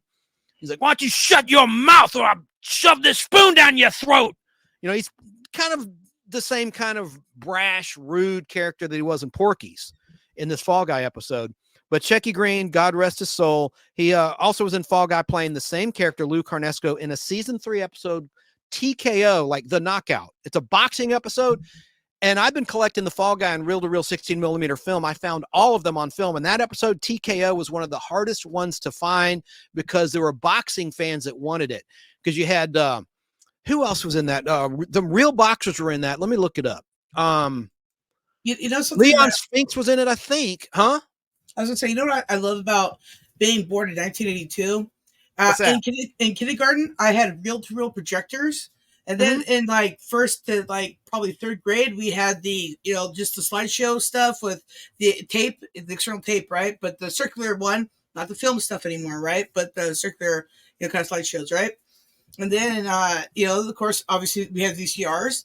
And then, you know, I got to middle school, and the new middle school was like in 7th grade. Hey, let's get laser disc players for every classroom. And the next year they had normal laser disc players because did not work very well at all. It was the worst. Ugh. Anyway. I showed the laser disc of the Poseidon Adventure, as you may recall. Speaking of laser discs. So that Fall Guy TKO had Larry Holmes in it and Sugar Ray Robinson and Dennis Breckner. Had a lot of boxing stars, as well as the series regular Marky Post, God rest her soul. And Danny Wells guest starred in that. Now, who's Danny Wells? He was the bartender in the Jeffersons, in the bar at the bottom of the high-rise they lived in. Anyway, Danny Wells is a good character actor as well. So Shecky Green, I guess, will be my character actor highlight, unfortunately, because he passed away, of this edition of the Nostalgic Podblast. But that episode, that one, and let me just say real quick, I know people are probably dropping off because it's so boring, but of those Fall Guys on reel-to-reel film, the hardest ones to find were that TKO, but also the 2 with Roy Rogers, because there's a lot of Western fans that don't give a crap about Fall Guy, but love Roy Rogers, and it had all sorts of great Western stars, like Jocko Mahoney and James Drury, the star of the Virginian. Anyway, and then Pat Buttram from Green Acres. He did a lot of Westerns too. He was in Happy Trails, a season 2 episode. That one's on Prime also, of Fall Guy, Happy Trails. That was the first of 2 episodes featuring Roy Rogers. And then Elvira, Mistress of the Dark, Cassandra Peterson did 2 Fall Guys. Those were hard to find and very expensive because I was paying $35 an episode from a guy, Cliff Thomas in Madisonville, Tennessee. Here's the reel. That's one of the Elvira episodes. I took the TV Guide ad and put it on top of the film can. Very good. Smart man. And here's what the film looks like. I did that with a bunch of episodes where I could find the TV Guide artwork. Have you noticed Elvira never ages? She looks perfect all the time. How? Why? I want to know her secret. Well, you know what they did in the episode? Now, in this poster, you see her bosom, you see her cleavage. In the episode, they made her wear the network made her wear like a little sheer net mesh over her cleavage. like it was like above her neck, like in between, like it was kind of stupid. But then when she came back the next season, in season 5 of the Fall Guys, she did an episode called October the 32nd. I don't think they used that mesh, but October the 31st, the one I just held up, that aired on Halloween night, 1984, when you were 2 years old, originally on ABC. Yeah, I probably watched it too, and that's the worst part. I don't remember. Yeah. my parents or my grandma. Yeah, I probably watched it. And then my nostalgic toy of the week, let's just say, is Mr. Microphone. I posted about it. Actually, Jerry Dobson, I shared that from his group, Nostalgia World. And I featured it before, but I shared it from his fine group. And I love Mr. Hey, baby, back pick you up later. I should have pulled that clip. I meant to, but I just whipped this show together quickly. Tom Williams has featured it on our show, The Nostalgic Podblast, when we did one together at his house. Nice. It is fabulous home studio. But anyway, I'm all over the place. Rest in peace, Shecky Green. My mom, what else am I going to do before I sign off? I know you got to get ready for your show. It's not my show. It's my friend's show. Well, what in the heck is going on here? Let me see if there's other. I have another toy in the background that I really liked. I didn't write a piece on this. I'll just show everybody. These were cool. The lunar launchers, where you would twist this thing. You put the little disc on top of the gun, twist it, and then let her rip. And they would go flying high into the air. I lost so many on roofs in the neighborhood. Sailor Moon. If you go Sailor Moon, I'm not sure. It was some ripoff of like Sailor Moon type thing that they had like the early 90s for girls, right? And you rip the cord and these little fairy things would go flying, right? I remember in ASC, dude, one of them flew right into the fireplace right after Christmas when they just got it. It went right into the fireplace and it just, bye, it's gone. Oh man, that was some funny stuff there. Now, also, I did want to mention that about, I showed an image accidentally earlier about Susie Chapstick. Let's talk about her really quickly, if I could, if I can find that image again. And then I just have a couple more countdown clips to the new year, and we'll say Happy New Year and say goodbye. Oh, there's my record of Going Coconuts. Susie Chapstick. Bam. There she is. Now, okay, our mics are still on. I'm still learning this software. She was a real athlete. She was and you may not know that. For those that are your age. She was a skier. Correct. An Olympic skier. I know all about Susie. Yep. Oh, you do? Well, I just want to say this is from an article that I found. I did not write this, so I'm just going to read an article, and I don't know who wrote it. I'd like to give credit where credit's due, but let me just say from the article, quote, few products and pitch persons were a better fit than Susie Chaffee and Chapstick Lip Balm. Chaffee, an Olympic skier and fitness celebrity, was photogenic and loved by the public. Chapstick was just what a girl needed to keep her lips looking their best on the slopes.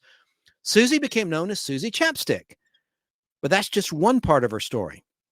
Chaffee is credited with starting the 1970s fitness craze, helping pass Title IX legislation, and inventing a new sport. In her spare time, she acted, modeled, and designed ski wear. A tireless champion for women in sports, Susie worked alongside U.S. presidents, business tycoons, and famous entertainers to get the word out about the benefits of sports. Born into an Olympic family on Friday, November 29th, 1946, Suzanne followed her mother's footsteps and learned to ski at an early age. When she was 19 years old, she earned a spot on the U.S. ski team and was prepared to represent the United States at the 1968 Olympics.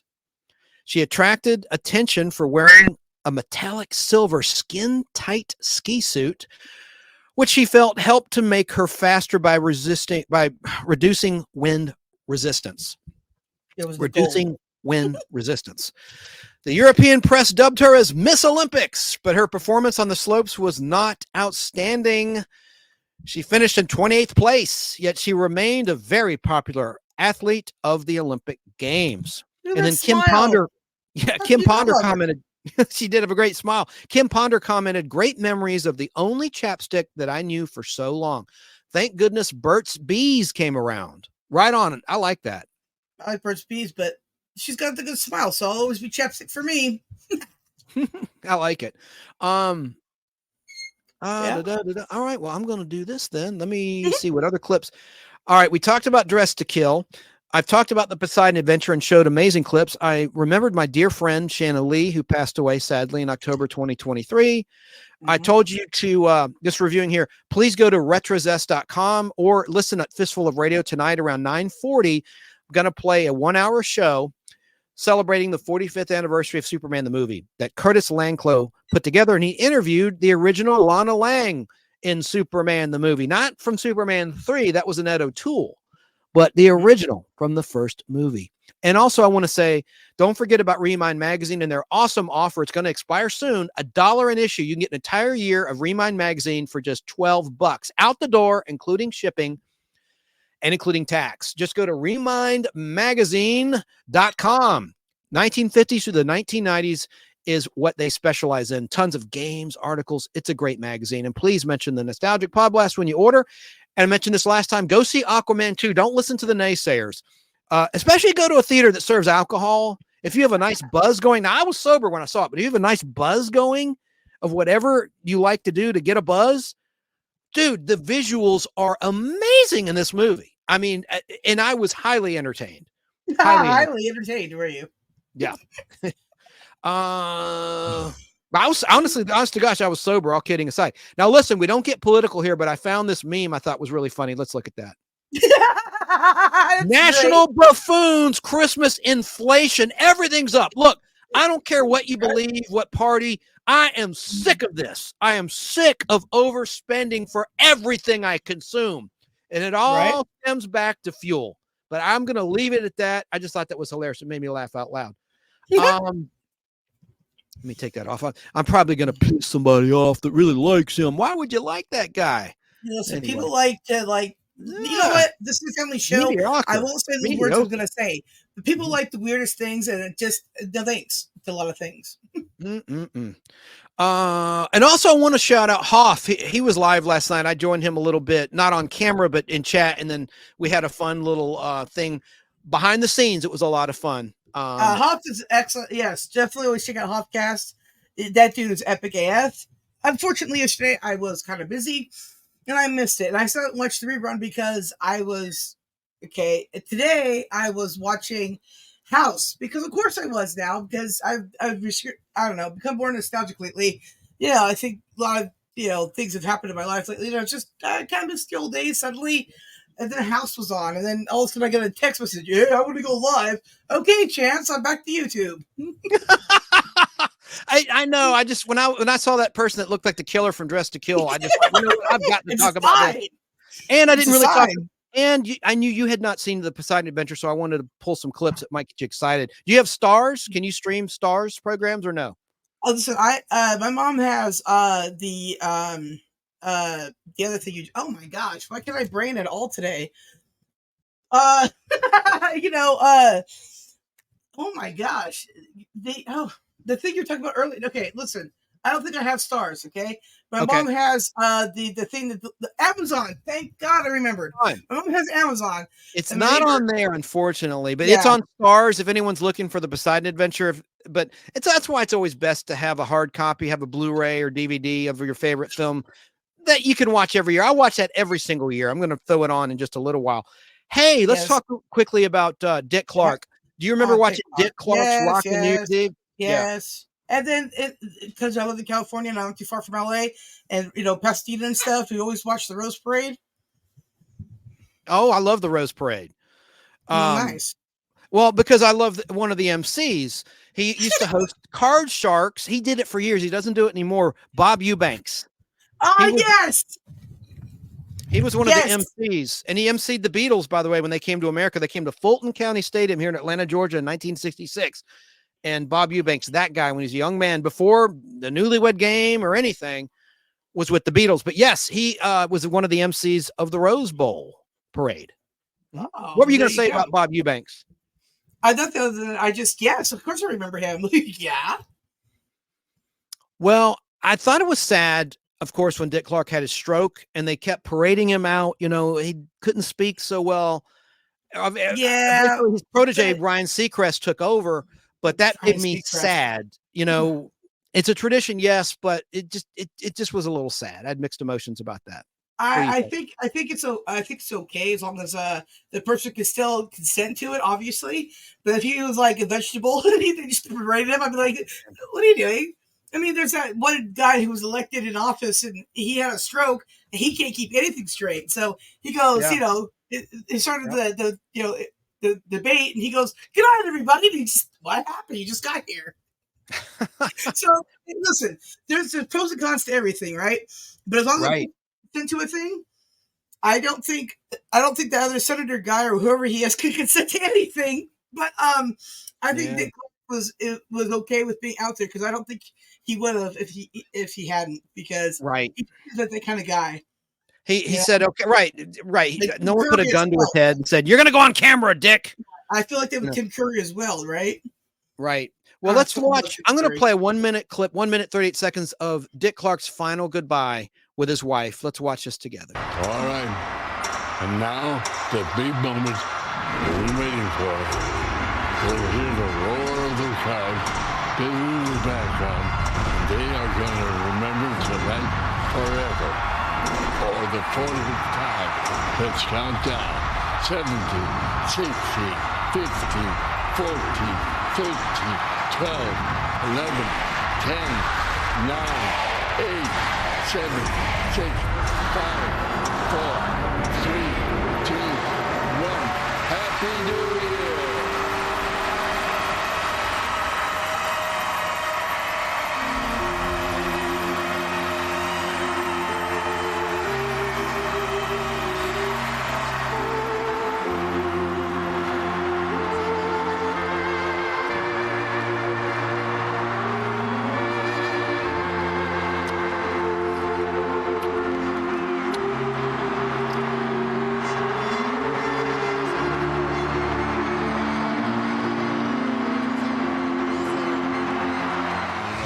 We had another great new year. People are looking to the future with hope and goodwill. And not too long from now, they will call the people, sweep up everything, and Times Square will look fine by morning. But for right now, what a night to remember. Brian?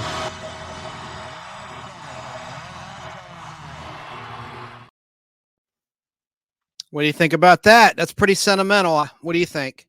Yeah, I can appreciate it. I say more this year than I did that year for sure, because life. But at the end of the day, see, perfectly fine to be out there. He knows what the fuck he's doing.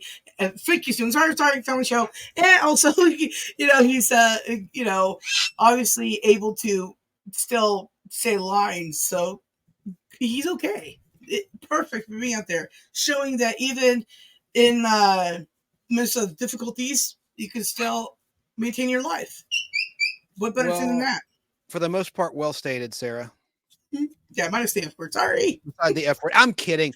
But no, that was the fun. That was the going into the year he passed away. What you saw was 2011 to 2012. He passed away on April 18th, 2012 at the age of 82. What a legend. I mean, I loved American Bandstand and the Pyramid game shows. I thought he was just a great broadcaster. A lot of people talk crap about him, said he was mean and rude. And they said about everybody. Whatever, dude. They said about everybody. The minute you don't like somebody, they're the worst. And you're like, oh, okay. Yeah, it's like how it is. So there's actually real monsters out there. I don't really see him as one. I don't either. Well, oh my gosh. We're going to pretend it's almost 2024. Let's now share the last minute and 14 seconds of 2023. Let's all join hands. Those that are listening live and watching live. And Sarah, I'm going to extend my hand. Virtual hands extended. Grab your hand. Grab my hand. I'll grab your hand. And let's watch this together and celebrate. There we what go. Will hopefully be a great new year and a new beginning. It's got to be better than 2023. Let's count down. All right. And now. And I pressed the wrong one after that setup. Here it is.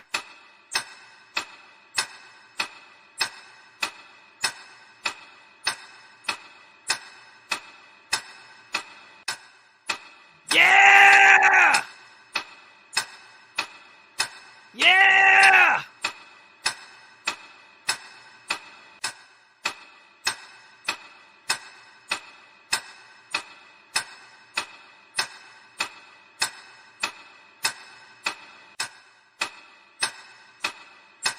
That's a lot of counting. That's a lot of counting is right. Count 20. Ha ha ha. Count 19. Ha ha. Get ready, Sarah. Get ready. suppose I am. 7, 6, 5, 4, 3, 2, 1. Happy New Year! Happy New Year, everybody! Happy New Year, Podblast! Appreciate your support!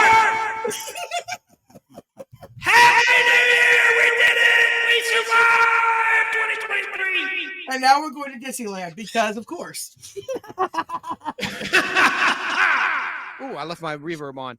Yes, Happy you New did. Year, everyone. Now we've got to watch this together as well.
Wasn't that pretty?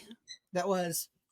Right when you think it's going to end, nope, they're doing one more stanza, you know.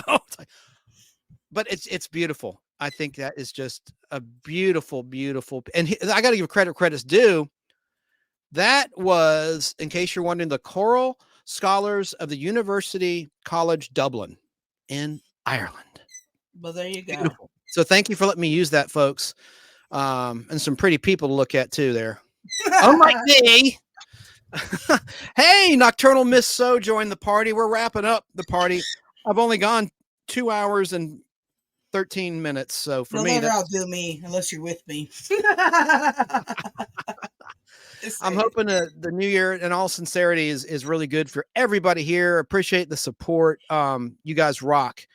And Nocturnal, if you missed the beginning, you might want to rewind it. Did a nice piece to review on the Poseidon Adventure. Had a nice little making of doc, about 9 minutes worth, and a nice trailer. And we talked about, Donny Marie Osmond, a lot of clips from the classic Donny Marie show in terms of their New Year's Eve special, 1976 to 1977. And then I went dark with Dressed to Kill, which is the movie starring Angie Dickinson and Michael Caine, because I saw someone at the grocery store that looked like the killer in that movie. And we won't reveal to Sarah who the killer is because she's not seen it. And Nocturnal Miss So just says, no worries, sir. Waiting on pizza for me and my brother. I'll watch the rewind. Well, thank you. I appreciate you for that. I think I try to make the show have some rewatchability after it's live. And of course, it will run on Fistful of Radio streaming out of Atlanta. I'll get that on there as soon as possible. All right. And Sarah, plug your show and we'll sign off. Okay, well, my YouTube channel is My Flock, and you just type that in, you'll see it. I've got a new look, but at the end of the day, a chance will be there as a new co-host for me. Hopefully on Tuesdays, if he's still free for Tuesdays. I can this Tuesday for sure. Yeah. Well, I mean, I have a dentist appointment, so I don't know how my mouth. That's right. Well, then whenever you're available, the next Tuesday you're available, I'd be thrilled to be with you on your show. Yes, I have to get my teeth fixed again because I need them, apparently. Who knew? Anyways, so it's another, first of the year to work on getting my teeth done. So, And Ben Compton's in the house. He says, great show. Thank you, Ben. And I'll have some more of the trivia. We didn't do trivia tonight. Now, I want to tease what I'm going to do in my next edition of the Nostalgic Podblast this coming Friday. This is a topic I thought of. Sarah, you got to be a part of this. I'm free. This is a show about television actors who quit hit TV shows to do movies and failed. Ooh. I have a preliminary list. I'll throw some names out there. And I hate to do this because someone's going to copy the idea between now and Friday and put it up themselves. And they'll probably do better than I can.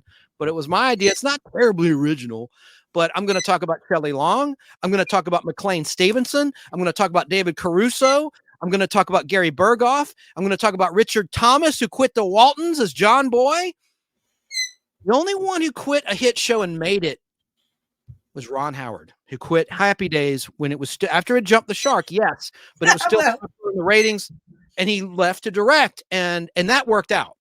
But I'm telegraphing my punch a little bit, but that's going to be one of the topics next time here on the Nostalgic Podblast. And please subscribe to Sarah's YouTube channel, My Flock, like a flock of birds, My Flock on YouTube. Mm-hmm. Right, I appreciate that because we're stronger together, y'all. Just saying. And let's all pray that 2024 is a better year. We gotta do something to make a change for the better. I'm so tired of this inflation, and just be safe. I'm just gonna say goodnight. Good night, Sarah. Good night. Good night, John Boy, and good night, a chance. You went full circle with it. And thanks for sharing part of your New Year's Eve holiday with us. Good night.